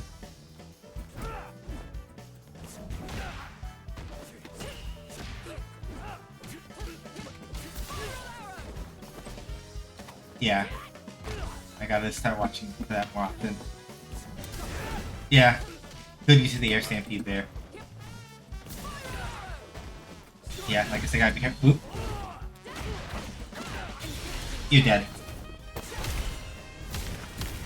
Yeah. So you can see like when Alex does air stampede more frequently to sort of like reposition more quickly and avoid like being in a position where he is on the ground and in spiral arrowable range, works out a lot better. Ooh, fair.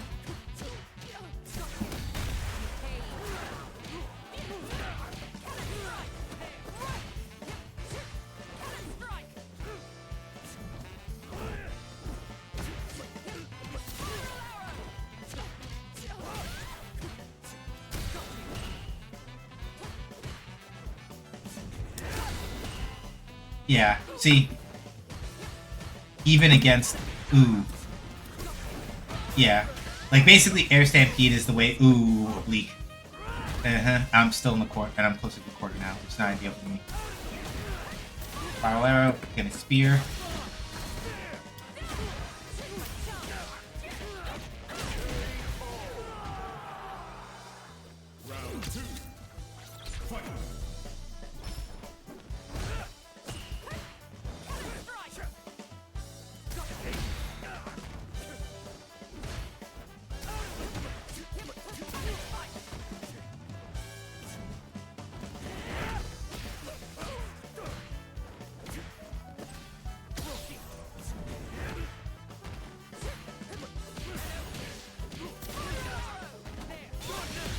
Yeah, no, I got hit by that.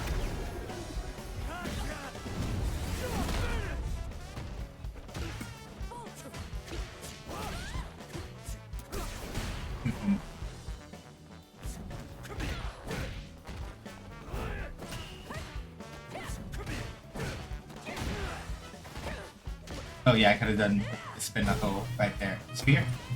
Nope. But you're dead though.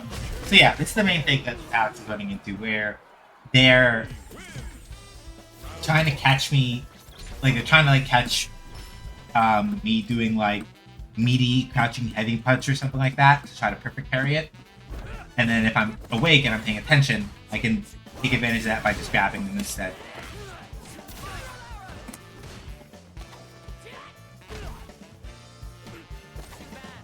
Or that, right? Because now, in order to perfect parry, you do have to actually guess the height that you're being attacked at correctly. Which is not something that you had to do previously. Yep, fair. Nah, I was too close to that spacing. Ooh!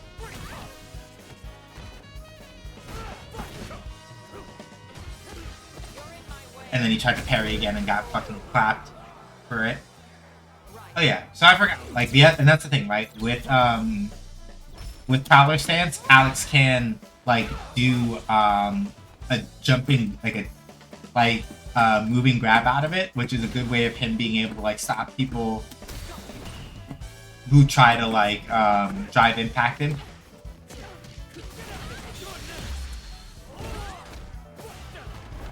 Ooh, I respect it. Probably trying to get some kind of follow there. Okay, I see. And yeah, Alex does have another option for jumping out of collar stance that isn't stampede, so he can use it to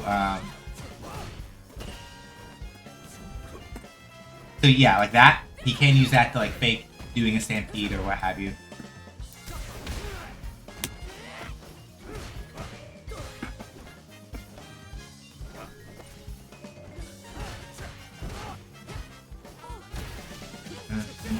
Yep. Yep. Oh.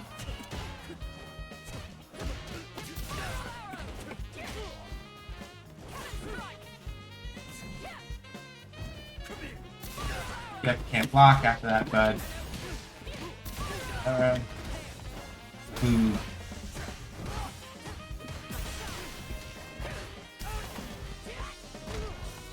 Here. Ooh, I messed up, but whatever. Still got it.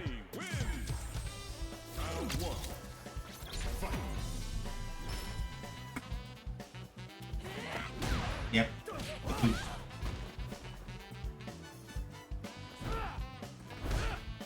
And the thing about, like, the thing that makes Alex's standing heavies so scary is that if he does fully charge them up, they do become special cancelable. So, it becomes a situation where if you're not careful and you try to like mash out of them, well, first of all, the plus is fucked, so you shouldn't do that. But the other part is that if you attempt to, so yeah, Alex is really good at being a drive gauge bully, as y'all can see. Like, I've been blocking a lot of the things that he's been doing to me, and my drive gauge is not in great shape.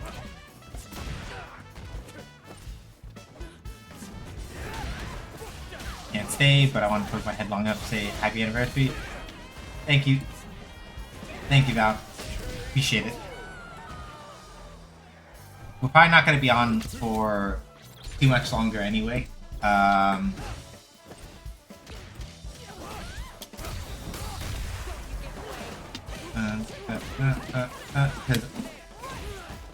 I was not planning on starting this late. I was not planning on starting as late as I did either, but you know, duty called. Just go. Yeah, that's my fault. I reacting too slow to something that already happened.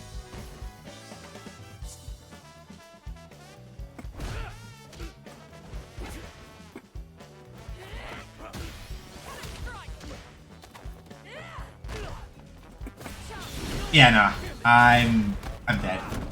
I got too greedy. Because that's a raw.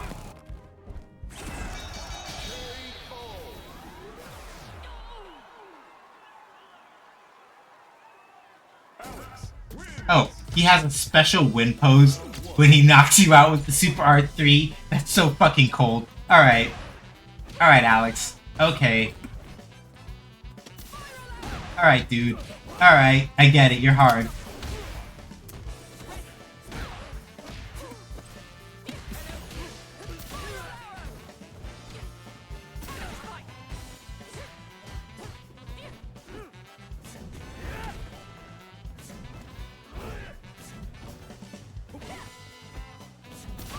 Yeah, nope, can't do that at that distance, but it doesn't work.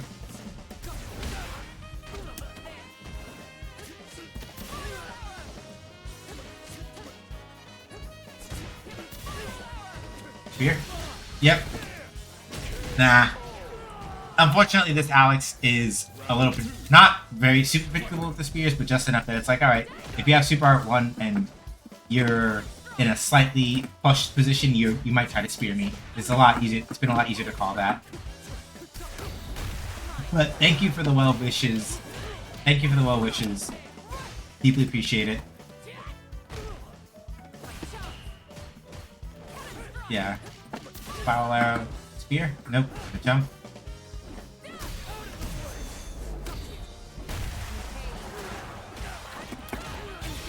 Yeah, you're good. You're good.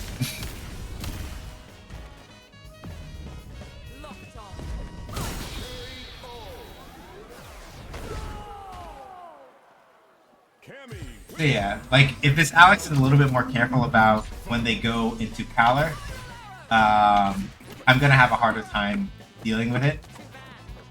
They also need to be more careful about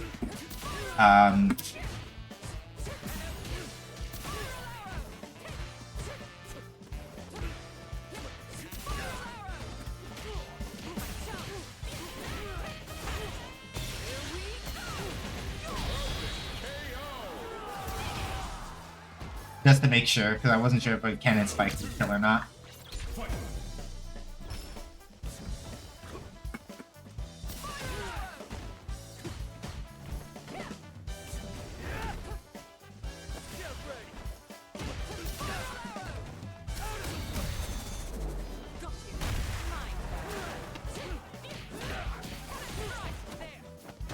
Ooh, they were still crouching. Very good call on their part. Yeah. Stop.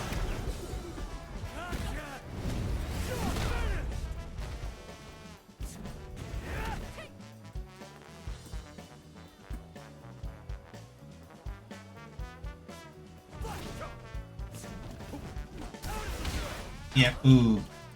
Good use of the dive impact there. Kick throw, power bomb.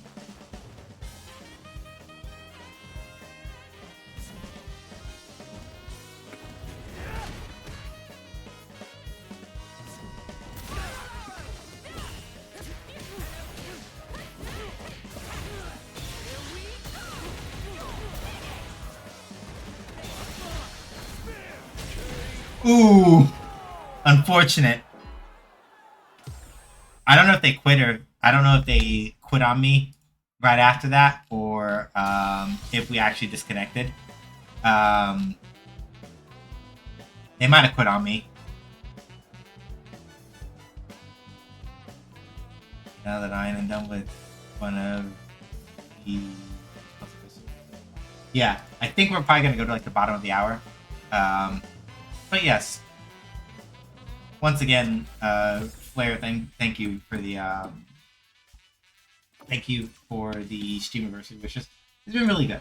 I think probably a thing that I realized that like if we at least have videos to yap about and look over, I think I should make a habit of maybe doing that more often with certain things.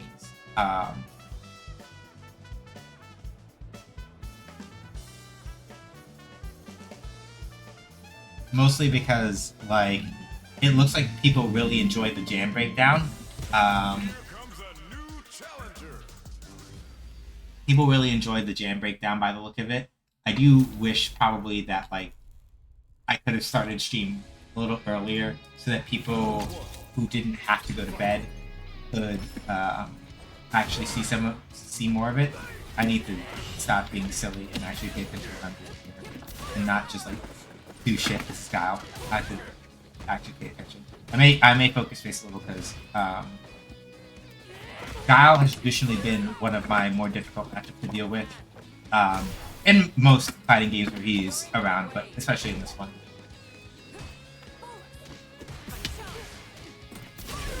Not this time, but so yeah. I also forgot that I was going to look over changes. We fought Alex the last 2 times, so that's why I haven't really looked into it. Yeah, good Sonic Boom. So yeah, Guile's main thing for people who have not been here before is that basically if Guile is just kind of crouched down, chilling, and wagging his fists like that, approaching him is generally, you do it slowly and you do it carefully. If you jump at him while he's doing that, you're going to, like that, he will flash kick you. Unless you see him throw a Sonic Boom, you should not be attempting to jump at him when he's crouched down like that. You're not gonna like the results. Flash kick, blade. Yeah, I got hit by that. Guile's whole thing is that he is a master of defensive play. He can't play Guile offensively, but he sort of thrives off of... If I was a little closer, that actually would have hit him, which is unfortunate. But I messed up and I blew meter for no reason.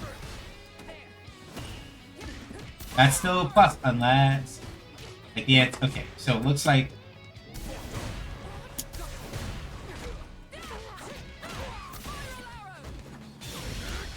Hurricane...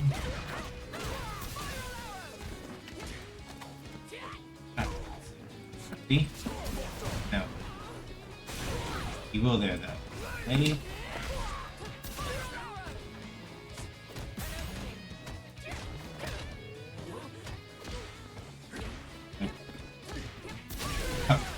Yeah, that's the main thing, right? Like, Guile's normals are relatively good. As a defensive character, he is very, very difficult to force out of place. And you have to spend a lot of time either catching him slipping or otherwise,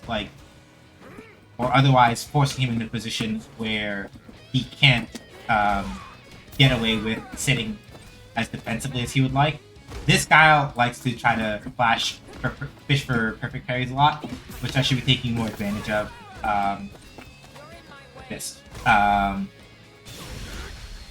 I got hit by that. And I also need to stop doing that. He can't take advantage of it now that he doesn't have meter, but that almost never works. It was really enjoyable and informational. Yeah. There might be a thing where I try to work more of that into the way that this works. I need to stop trying to do that. If I don't see him throw a fireball, I should not be trying to do shit through Sonic Blade. That's my fault. I'm just getting impatient and being a doofus, and that's what I'm doing.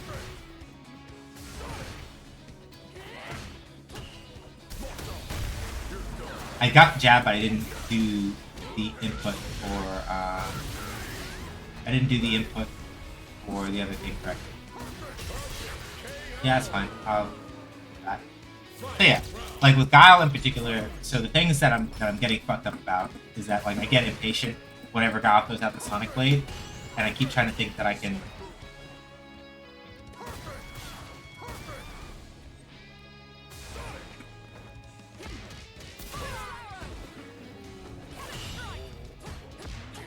That would have been a perfect parry if you'd gotten the high correct. That's what that sound meant. Yep. Lead.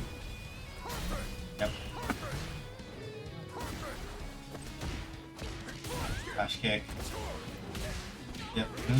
Sonic. Hurricane. Lead.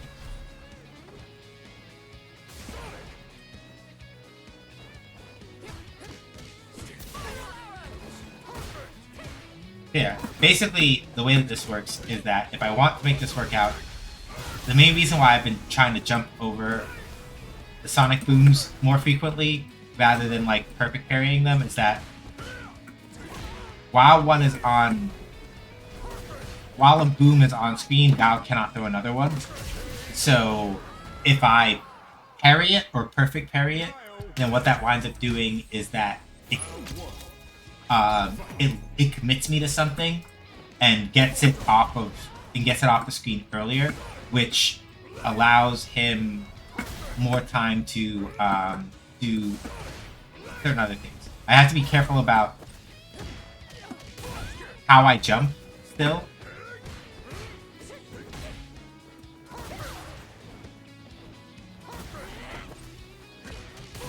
I have to be careful about how I jump, but if I'm more intentional about how I attempt to get around.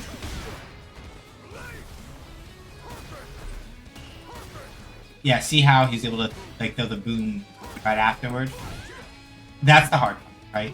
I want to be jumping over the Sonic Booms at a distance where I'm not going to get flash kicked. And Sonic Blade, its hitbox does not actually reach very far below Guile. But this Guile is doing a point of like putting them out at distances where I don't get to get in. And you notice how Yeah. And the thing about like a proper slow moving Sonic Boom, see, that's the main thing, right? By making sure that the Sonic Boom stays out for longer, there's a whole thing where like he kind of puts me in that position.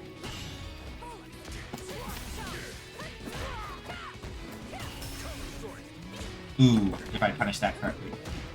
That's fine. Yep, went for the OD flash kick. Now does that. Flash kick. Ooh, fell for the low. Sonic Hurricane. We don't have OD, so you can't follow.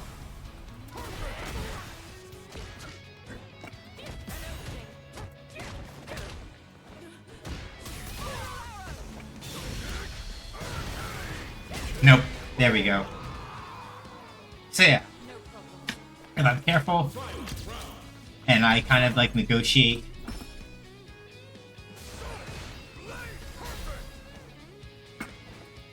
Yeah, like that would have been a little dangerous. But like the main thing to keep in mind is that Guile, in this game at least, cannot Sonic Boom you while he's walking forward. So like if you put Guile in a situation where he is not crouching, you don't have to worry about the boom in the same way. Or you don't have to worry about the flash kick after the boom in the same way. Like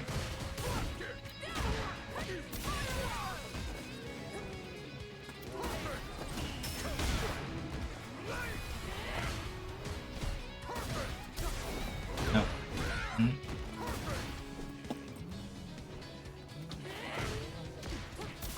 I need to be very careful about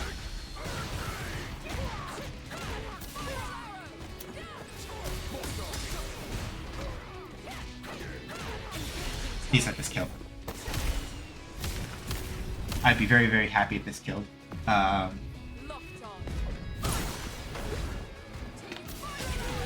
It didn't. But, basically, Sonic Hurricane would have been the only way for him to push me off there. Because he was basically nearly in burnout. OD Flash Kick would have done it, as well as Sonic Hurricane. Either one of those would have like pushed me off, but they wouldn't have killed me. And it would have put him in a situation where either way you sliced it, right? If he'd done OD Flash Kick, and made the wrong call, would have been burned out, and had one super meter to try to like push me off with Sonic Hurricane. If you use Sonic Hurricane instead, then he has no life and is nearly in burnout. Neither of which is a position that Guile likes that much. He can still work from them relatively well, but like those are not positions that Guile likes very much.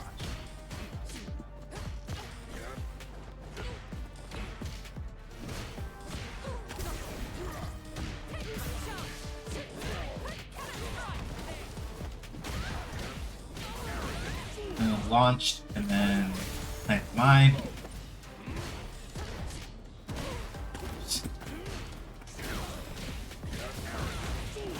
Yeah. Alright, yeah, this Bison is a lot more comfortable at Nate and make the burnout too. Good call. Yeah, I'm cooked. I messed up there. So, Bison's whole thing. Guile is mostly very defensive and can move, but prefers not to if he has the option. Bison is bully. Straight up. Bison's whole character archetype is basically just bully shit. That's kind of what he does.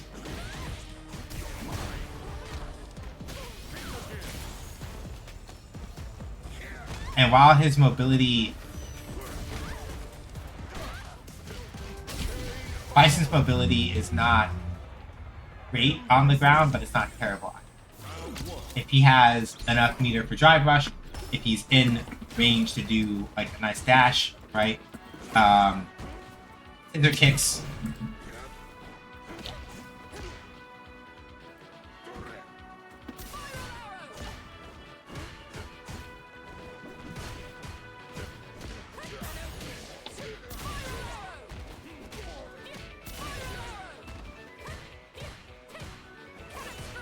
Too high up. Yep. And then got me with the stomp. And then that.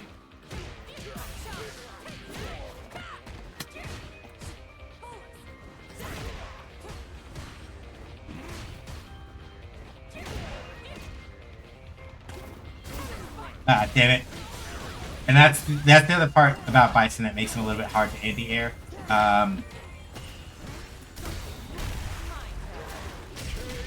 If he does head stomp, it does not art. Remember how I said before that like when a character does a normal jump in a game, it's very obvious, so that when they do man jumps, it's also obvious when they're not doing a normal jump. That's why Bison's head stomp looks like that. Because you need to be able to, even if you can't like react to it, you need to sort of be able to understand that it's happening so that you can try to assess your options better. And if it looked a lot more like a normal jump, that's better.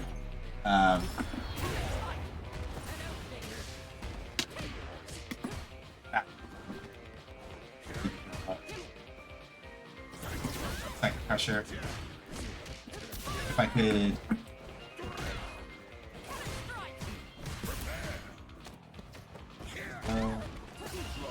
Yep. I want to be careful. The thing about Bison is that, like, oh, yeah, yep, that's cool.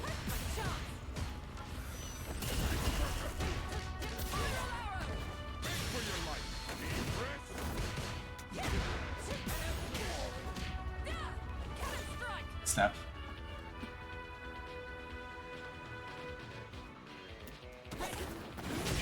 Wow, that's fair. Just use head stomp just to like not have to even think about it. That was rude, but it's my own fault for trying to be clever, I think.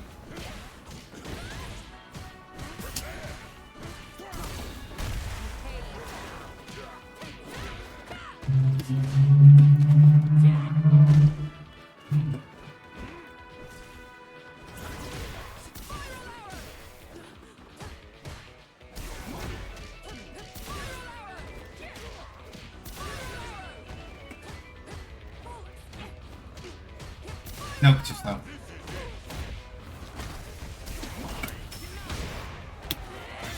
Now I got hit. Nightmare. So, yeah, the main things that kind of like hold Bison in check are the fact that like a lot of his good buttons are very slow, so you have to be very intentional about when you use them.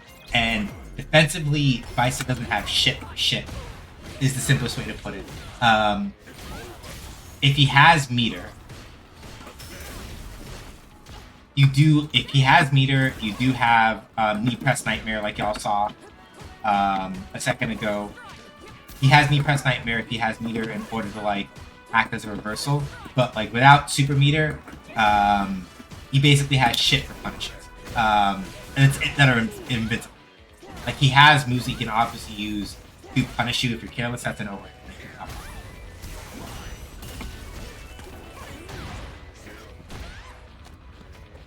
So, the main thing is that if Bison gets in a position where he can either knee press you, head stomp you, or otherwise like put out his plus normals in order to stop you from doing stuff, that's when you have a really bad run.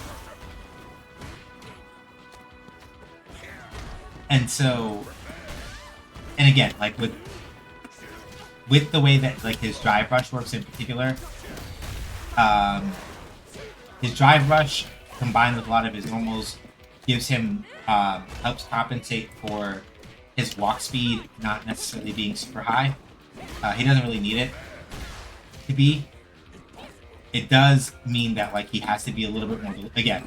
It's about deliberation with him in particular, but like you space scissor kicks correctly, and then like you're safe while doing it while also pressuring people, right? With the way that his Psycho Mind works in this game, with the way that like his mind mechanic works, if he puts a mind on you and then like this, right? Why am I not blocking the open? It's my literally my own fault.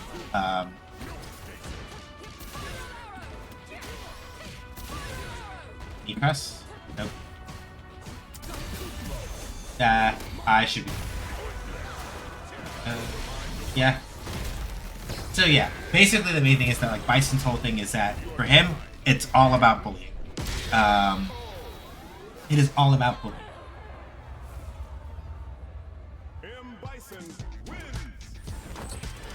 It's always for him about bullying. So if Bison is in a position where he scissor kicks correctly and has bullied you that way, if he's in a position where he has managed to get a proper head stomp going so that you can then do that.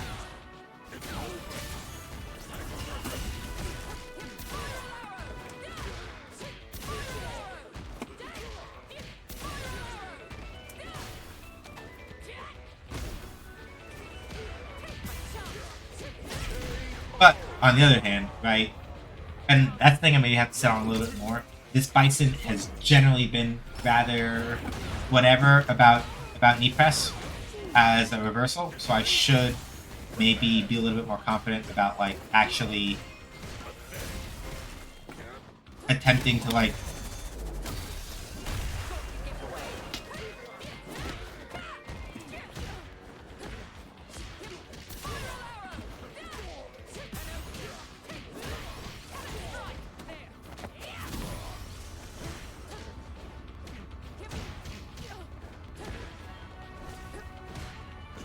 Yep, scissors. And also, like, trading... I don't know if I would have done that. I understand why. Because I'm gonna die. But, on the other hand, you've blown your load and it's match point, and I still have 3 super meters.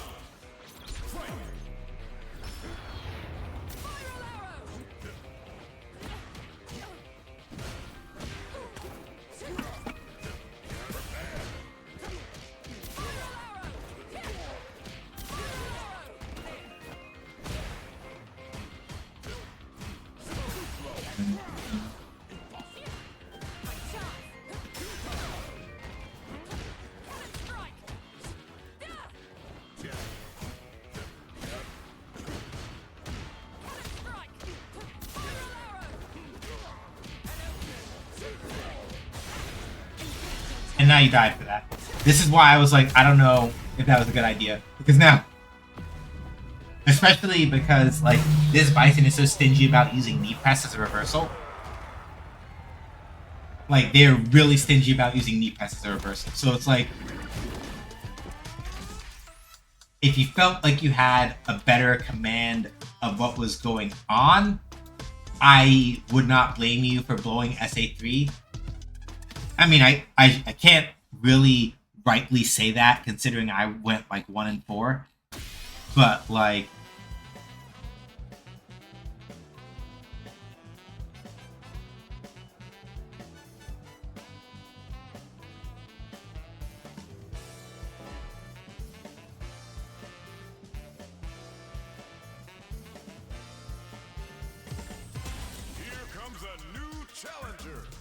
Like, I went 1-4, and I was on the losing end of that, so I should be careful about how much shit I talk. But it's one of those things where, like, yeah, them blowing that much in that particular situation, I see where they would have gotten the confidence given my performance, but it's like, regrets. Yeah, it's not as easy as that. Whatever. Show you? Nope. Give me that. So. Yep. So with Ryu, it's not exactly like fighting Guile. That's not exactly the case. But, Shinku? No? Okay.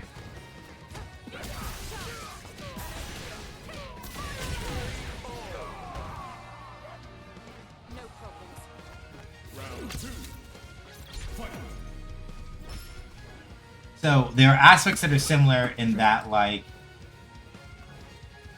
while Ryu can act, unlike Kyle, Ryu can actually do like a Shoryuken while walking forward. So like if Ryu is walking forward after a fireball, you might be in trouble. Especially if you jumped over it. Let's see. Alright, Shinku, but that means I don't have to worry about getting...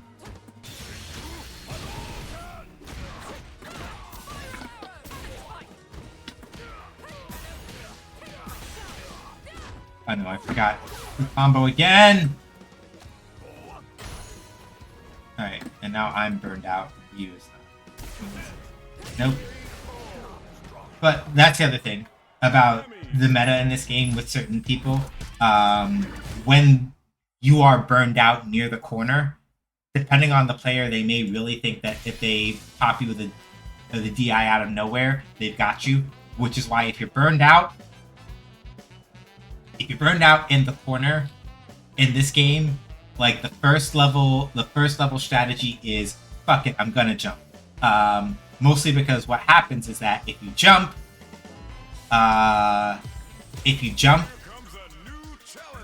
when a person is trying to DI you in the corner because you're burned out, if you jump, you're going to get over them, and you land and you kick them in the shit for trying to do that. So that's why, like, one of the things is not that you never do it, but that you're very deliberate about, in this game in particular, especially once you've been playing for a while, you're very deliberate about when you choose to attempt to DI somebody. Welcome back, Shiny. About when you try to DI them when they're burned out in the corner, you're sometimes very deliberate about when you attempt to do that, because... Ah! Fuck! Called it out that time, though. Are you gonna do... Let me take the lead? No, you won't. Alright. Shit. So... yeah, you wouldn't do that again. Alright. I don't know what changes Manon got, but I don't think they would have eased up a lot of the things that she generally struggles with, because otherwise she'd be fucking insufferable. Yep. That's not good. She has 5 medals, which means that the next time she commands grabs me, I'm probably...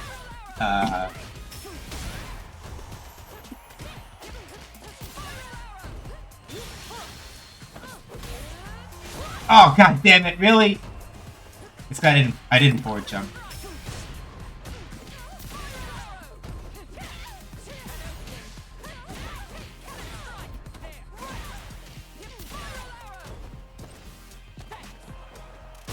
Woo! We made it. We made it. We made it. We made it. My butthole is intensely clenched, though. Manon has 5 medals, which means that her command grabs do... I cannot actually tell you the percentage correctly, but they hurt. That's the only thing you need to know. That they hurt that much.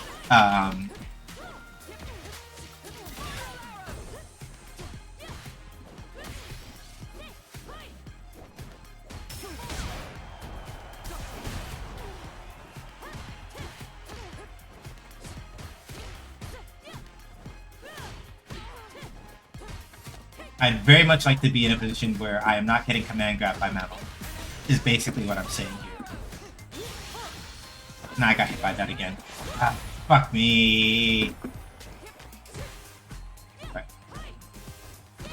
Being burned out is not ideal because it basically means that, like,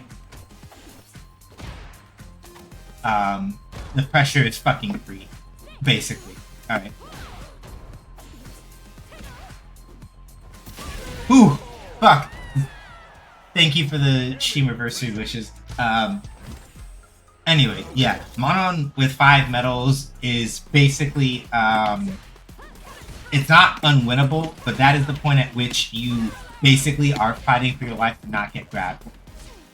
You don't ever want to get grabbed by, Manon when she has 5 medals. It just, it doesn't turn out good.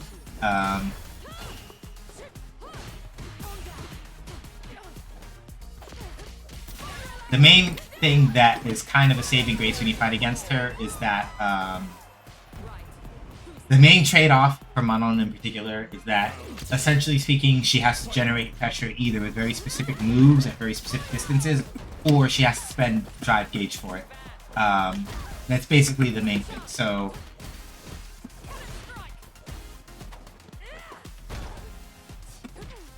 if you're careful,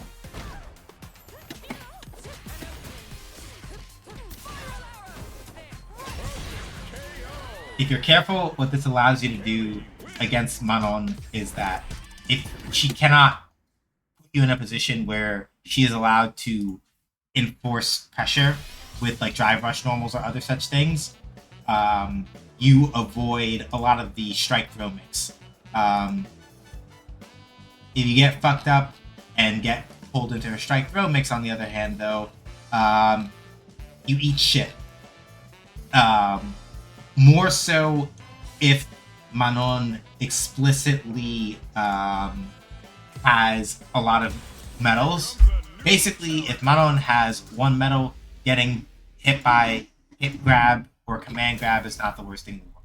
If she has two, if she has three or more, you're not. It's not good. You don't want to get hit by it at all, ideally, but basically, once Manon has at least three or more, you are in the you're in the man I might be fucked range.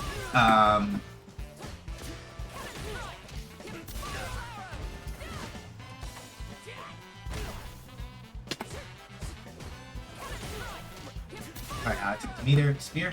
Nope. Spear?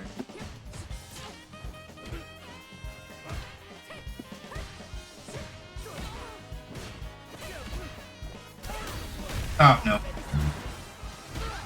Flash top. I can't do much. Ooh! I respect it. Again, you cannot block while you're in Predator, Prowler, whatever. You cannot block while you're in Alex's stance. So, you have to be very deliberate if you're going into it raw. Power bomb. You have to be very deliberate if you're going into it raw, because otherwise you are going to get spear.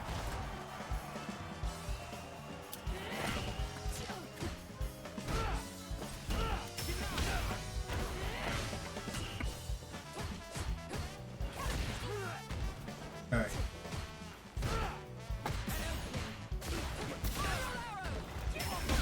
Yep. Yeah, slash elbow is safe-ish, I think.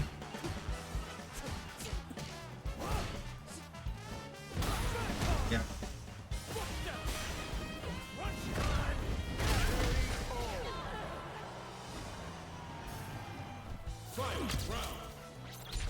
And then already back up.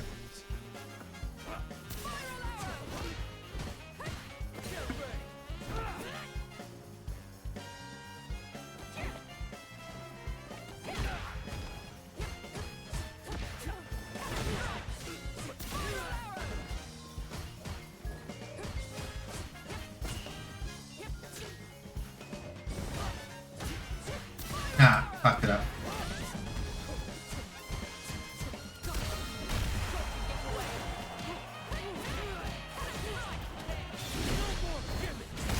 Yeah.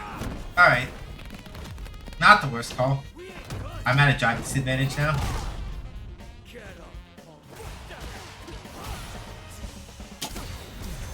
Yeah, shouldn't have done that.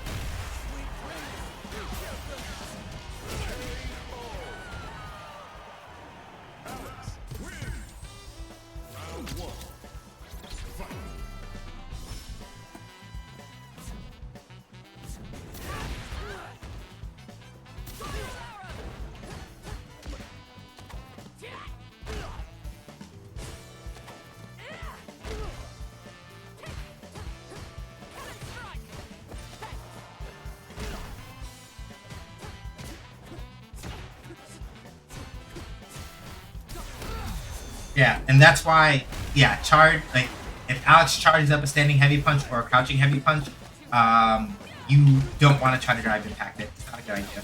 That's why, because he can he gets cancels out of them. They become special cancelable, which means that he can drive impact out of them, which means you eat shit. And because of the fact that charge, standing heavy punch and charge standing heavy kick move so far forward,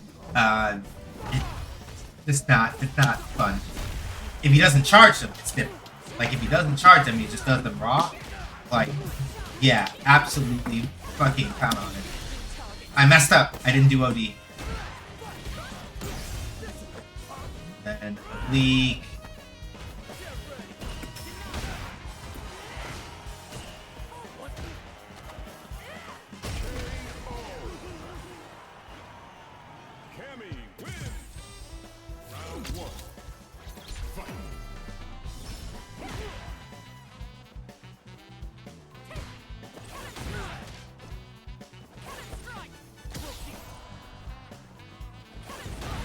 Ooh, yeah, good with the air smash reaction.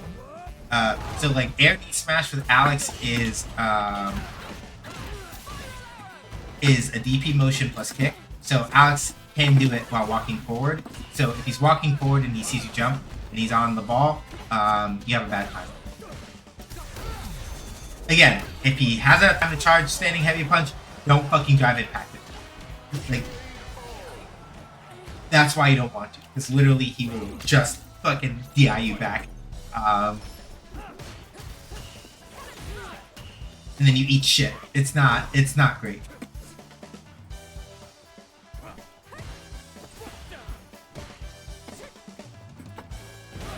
Yep.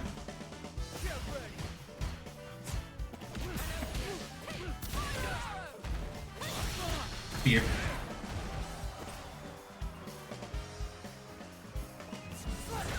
Yeah, ooh.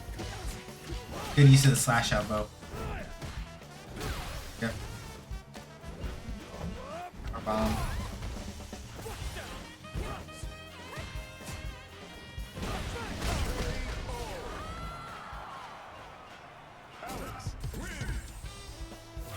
Yeah, this Alex, you can tell, is much more in control of the things that they're doing. Like,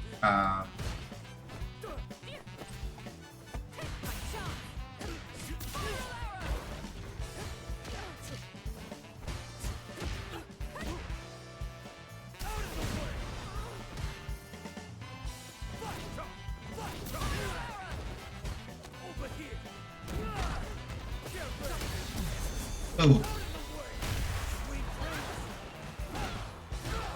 Flash shot. Spiral.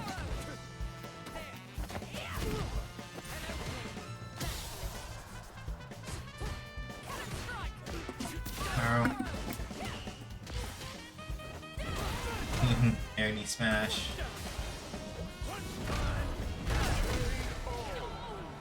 I didn't press anything, but like, yeah, drive rush into OD powerbomb is the devil's work. Honestly, I expect it though. Like, it worked out.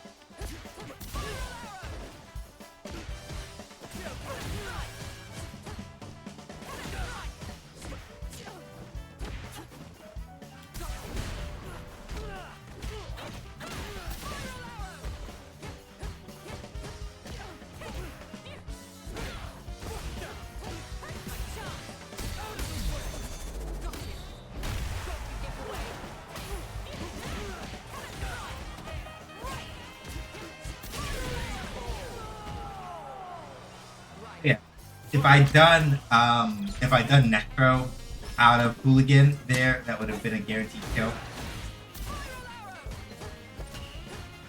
You know.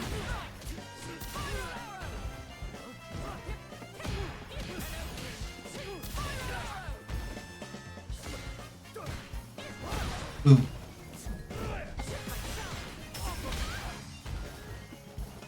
Yeah, knee smash. I need to not be jumping. I'm also not in an ideal position, mostly just because, yeah, like now I have to worry about, like, that.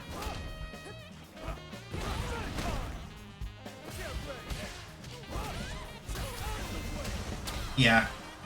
Checkmated. Yeah.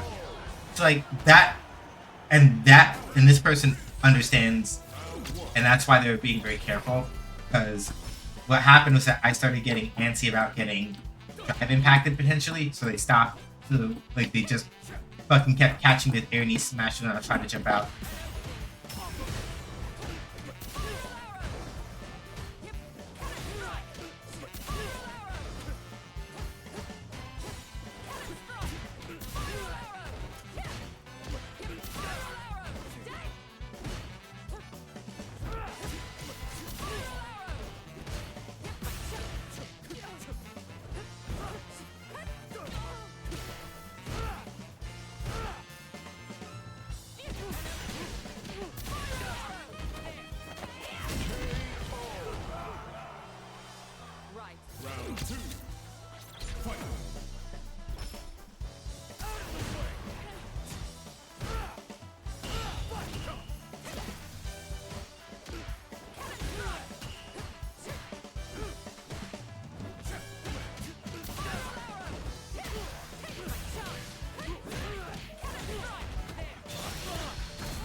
Ooh. Yeah, the thing that I've been trying to work out right now is occasionally making sure that I check people when they walk backward with crouching light or crouching medium kick. Mostly because of like being through stuff like that, and also because Elena needs to do a walk anyway. Now, the main thing, of course, is that like because of the fact that, like, as y'all see, Alex has some really long buttons anyway, so it's one of those things where, like, depending on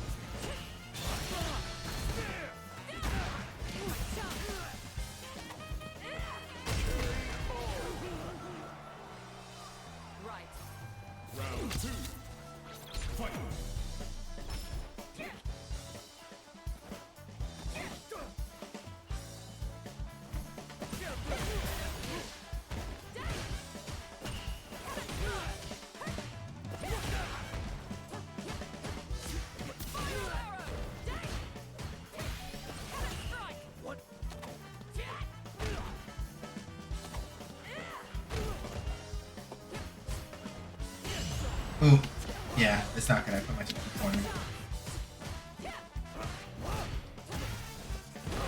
Air knee smash.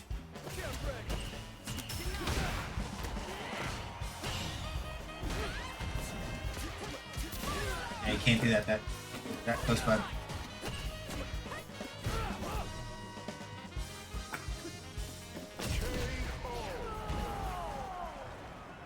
That's the thing, right? Like with the proper light hit, Alex would have checked me right there before I could have done that.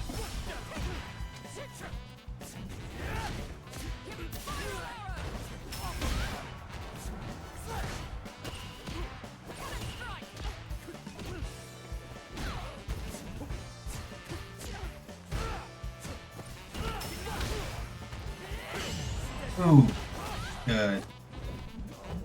And then enough for a power bomb. Power here.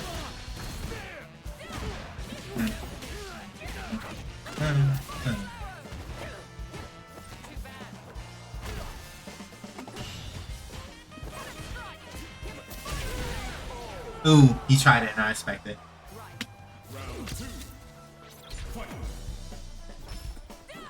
Oops, a little too spicy there. Misread the distance. And there though.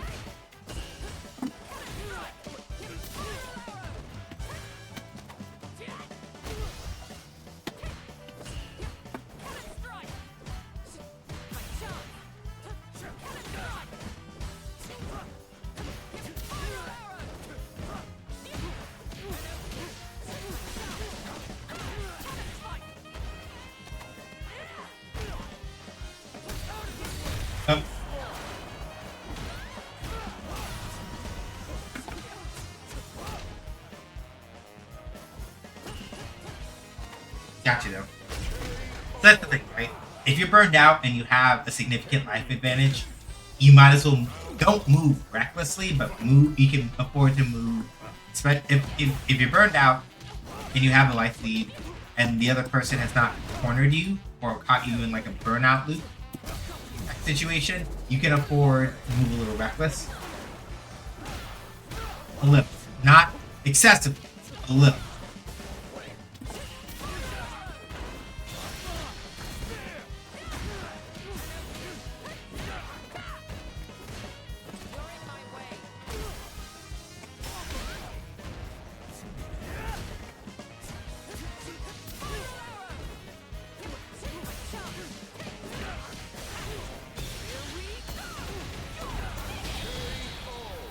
You can afford to move a little reckless because if you got the life lead and you're burned out, you have a significant life lead.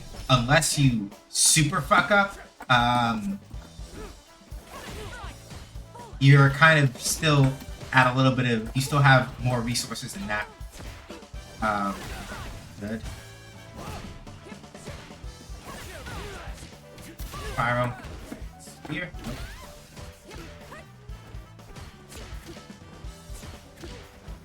Nope. There we go.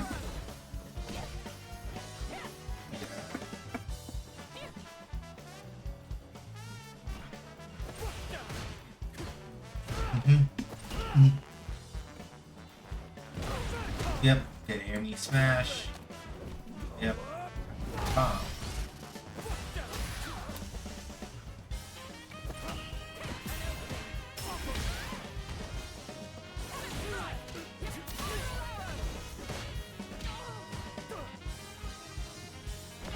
Ooh, yeah, good. Yeah, see, now you see how like they're poking with other buttons that are better for like stopping you from like doing like crouching medium kick shit to catch them out. Good. But,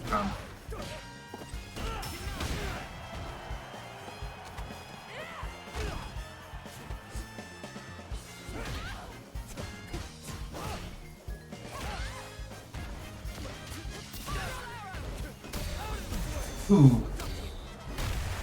That would have been spicy. Spiral arrow. Ooh!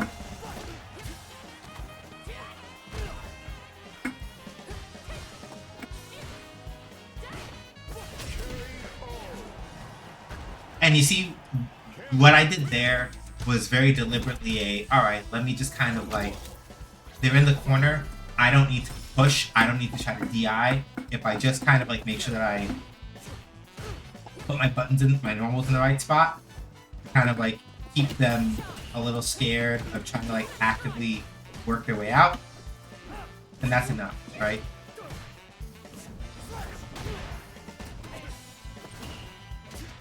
That's still plus.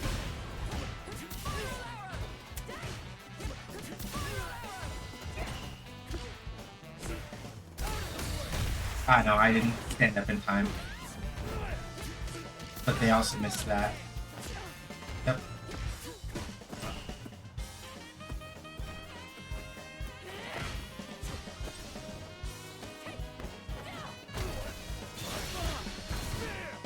Nah. I understand why I did it, because they thought I might do something reckless as I was approaching and get hit. But, nah. If I don't do it consistently, but I do sometimes prefer just like do a walking approach in certain circumstances. Nope. I still kind of fucked up a little bit there because I waited too long to try to like actually like at least parry, even if it wasn't a perfect parry, try to parry the standing heavy punches, because like actually eating those as blocks, not my finest hour. It's like that's drive damage I didn't have to take.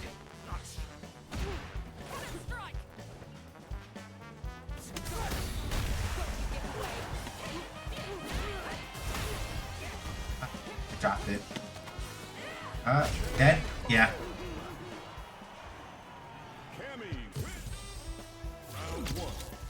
So yeah.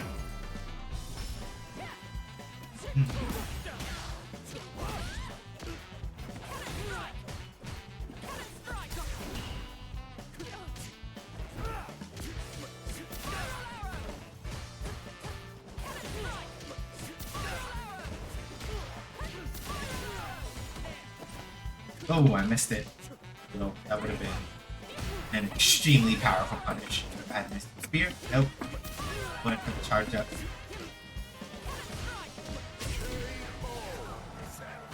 So the main thing is that, like, if I hit Alex with a dive kick while he's crouching, I don't have nearly as much of an opportunity to have advantage frames.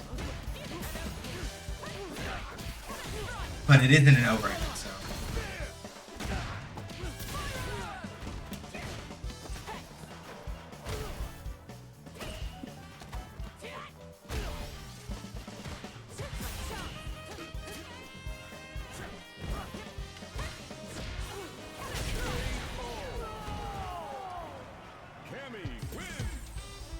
Let's see. Yeah, if I get to 10, I'll. If I manage to get to 10, or whenever I manage to get to 10, I'll stop. Or if they get to 5 first. Yep. Sweep. Fake.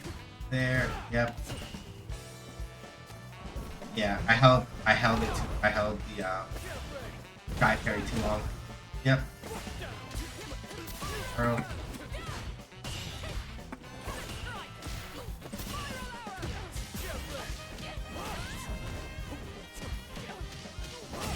Yeah.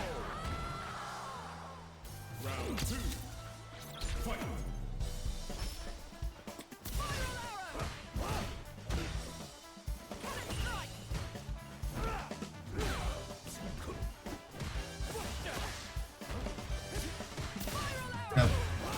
Made it too hard.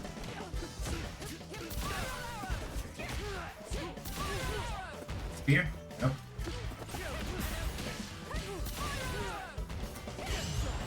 Yeah, alright.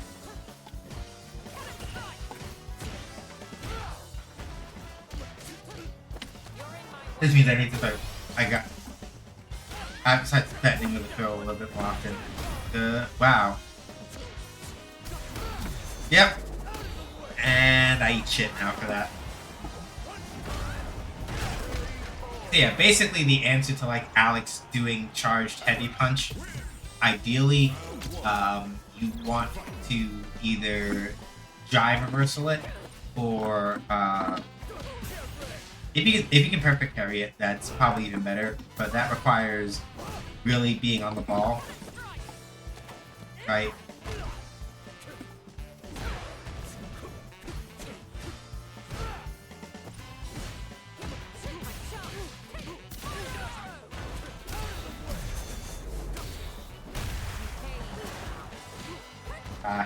Waited too long.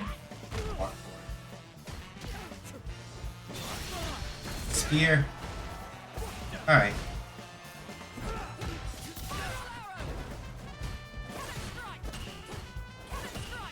Alright, so we're good.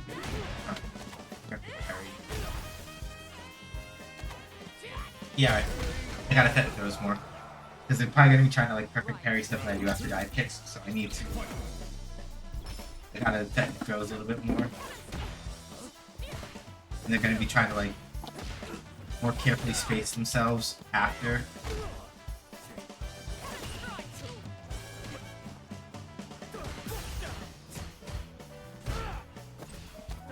That's fair.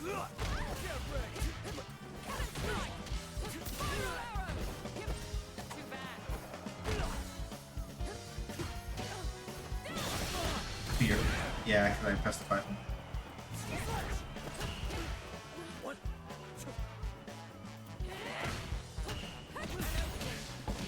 Yeah, not watching the throws nearly as much. And there we go. Yeah, that's the thing. I have to. That's why I was like, I have to fit throws more, because they are going for a lot of perfect parry attempts, which means that if I'm throwing them more often when they attempt it, I will get way more out of it than if I wasn't.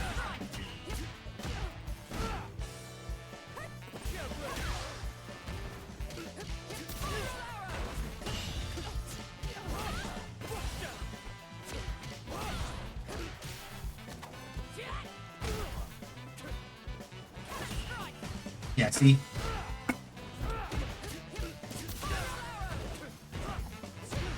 Ooh, I respect it. See? Like they're trying to do that. And even when they are doing, yeah, see, like they're really fishing for like wake up parries and stuff like that. And it's like, I get it, especially because I've been putting out a lot of like strike pressure on their wake up and like stuff like that. But like,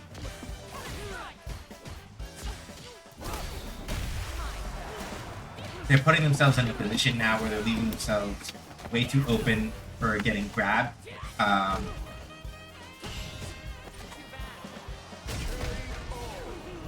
And now, because of that, I kind of just get to throw them for free a bunch. And it's like, eh.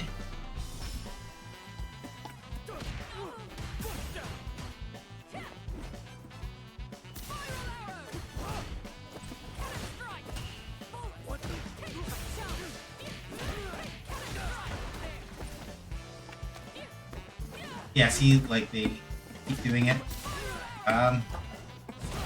Yeah, air knee smash, very good. Yep, stampede, it's plus, but you gotta, like, actually use it. You have to make that work. Yeah, good spear.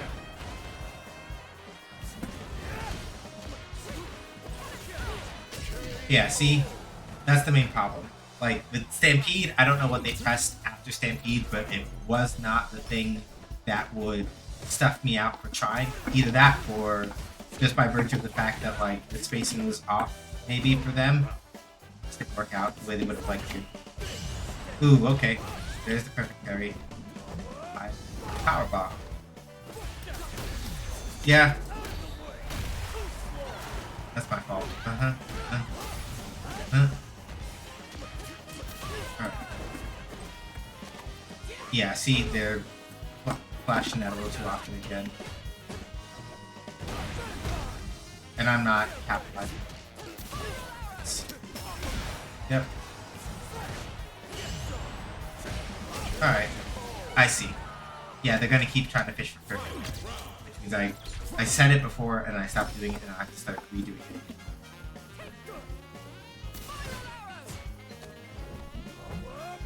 Wow.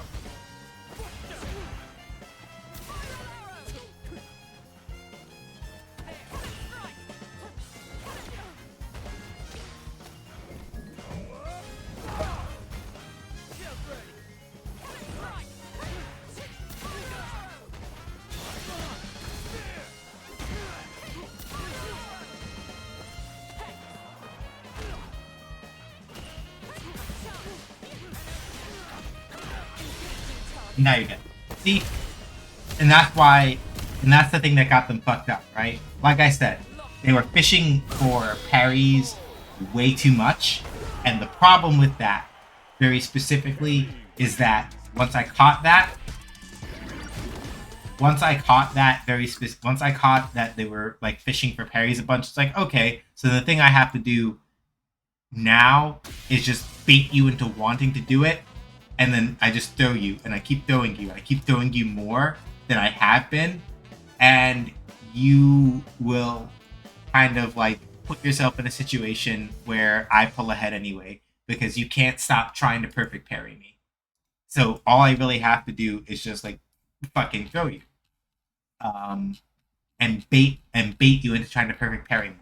And if I had caught it faster, it would have been a situation where, and a lot of when I was doing like dive kicks, and other stuff, if I'd done dive kick and throw more often, especially after a block dive kick, would have blown them up faster because they kept trying to fish for perfect parries after a while. And it was just like, nah. But thank y'all for hanging out. I appreciate it. It is like 1:16. I know that 6th anniversary stream was very quiet. We didn't really do that much. It's 1:16. I'm not going to rate anybody. Here are links.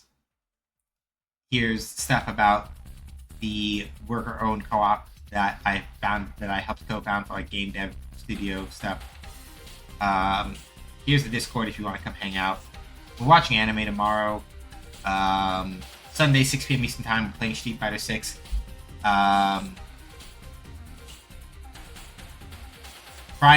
Next Friday, so like 6 days from if you're on the East Coast, 6 days from now. If it's still April the 3rd for you, 7 days from now, yeah.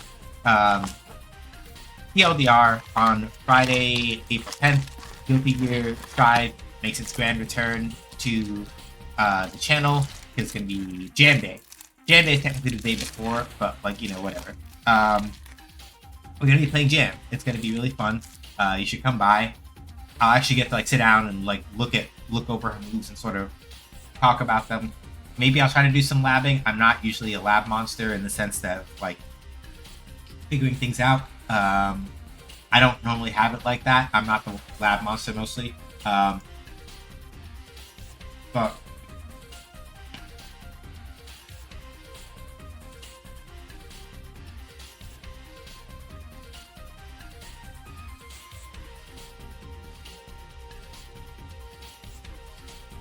yeah, that's pretty much the score.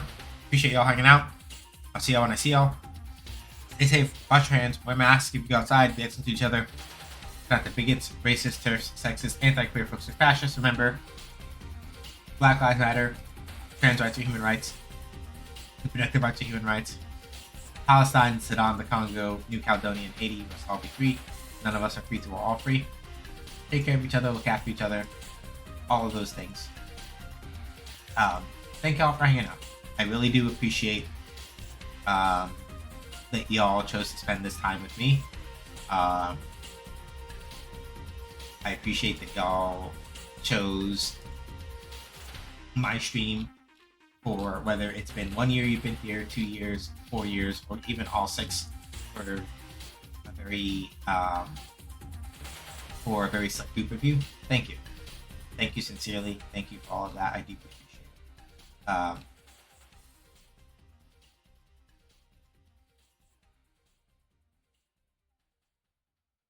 All right. Thank y'all. Appreciate it. Enjoy the rest of your night, and I will catch you whether it's on the Discord or elsewhere. I'll catch y'all. Later.